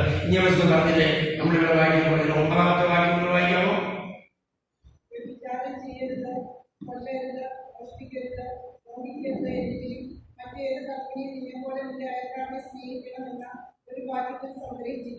പ്രിയപ്പെട്ടവരെ, ഞാൻ പറഞ്ഞു വന്നത്, നമ്മൾ ഇന്ന് ചിന്തിക്കാൻ പോകുന്ന ഒരു കാര്യമുള്ളത്, സ്നേഹിക്കുന്ന ദൈവത്തെ സ്വീകരിക്കാൻ നമുക്ക് ആഗ്രഹമുണ്ട്.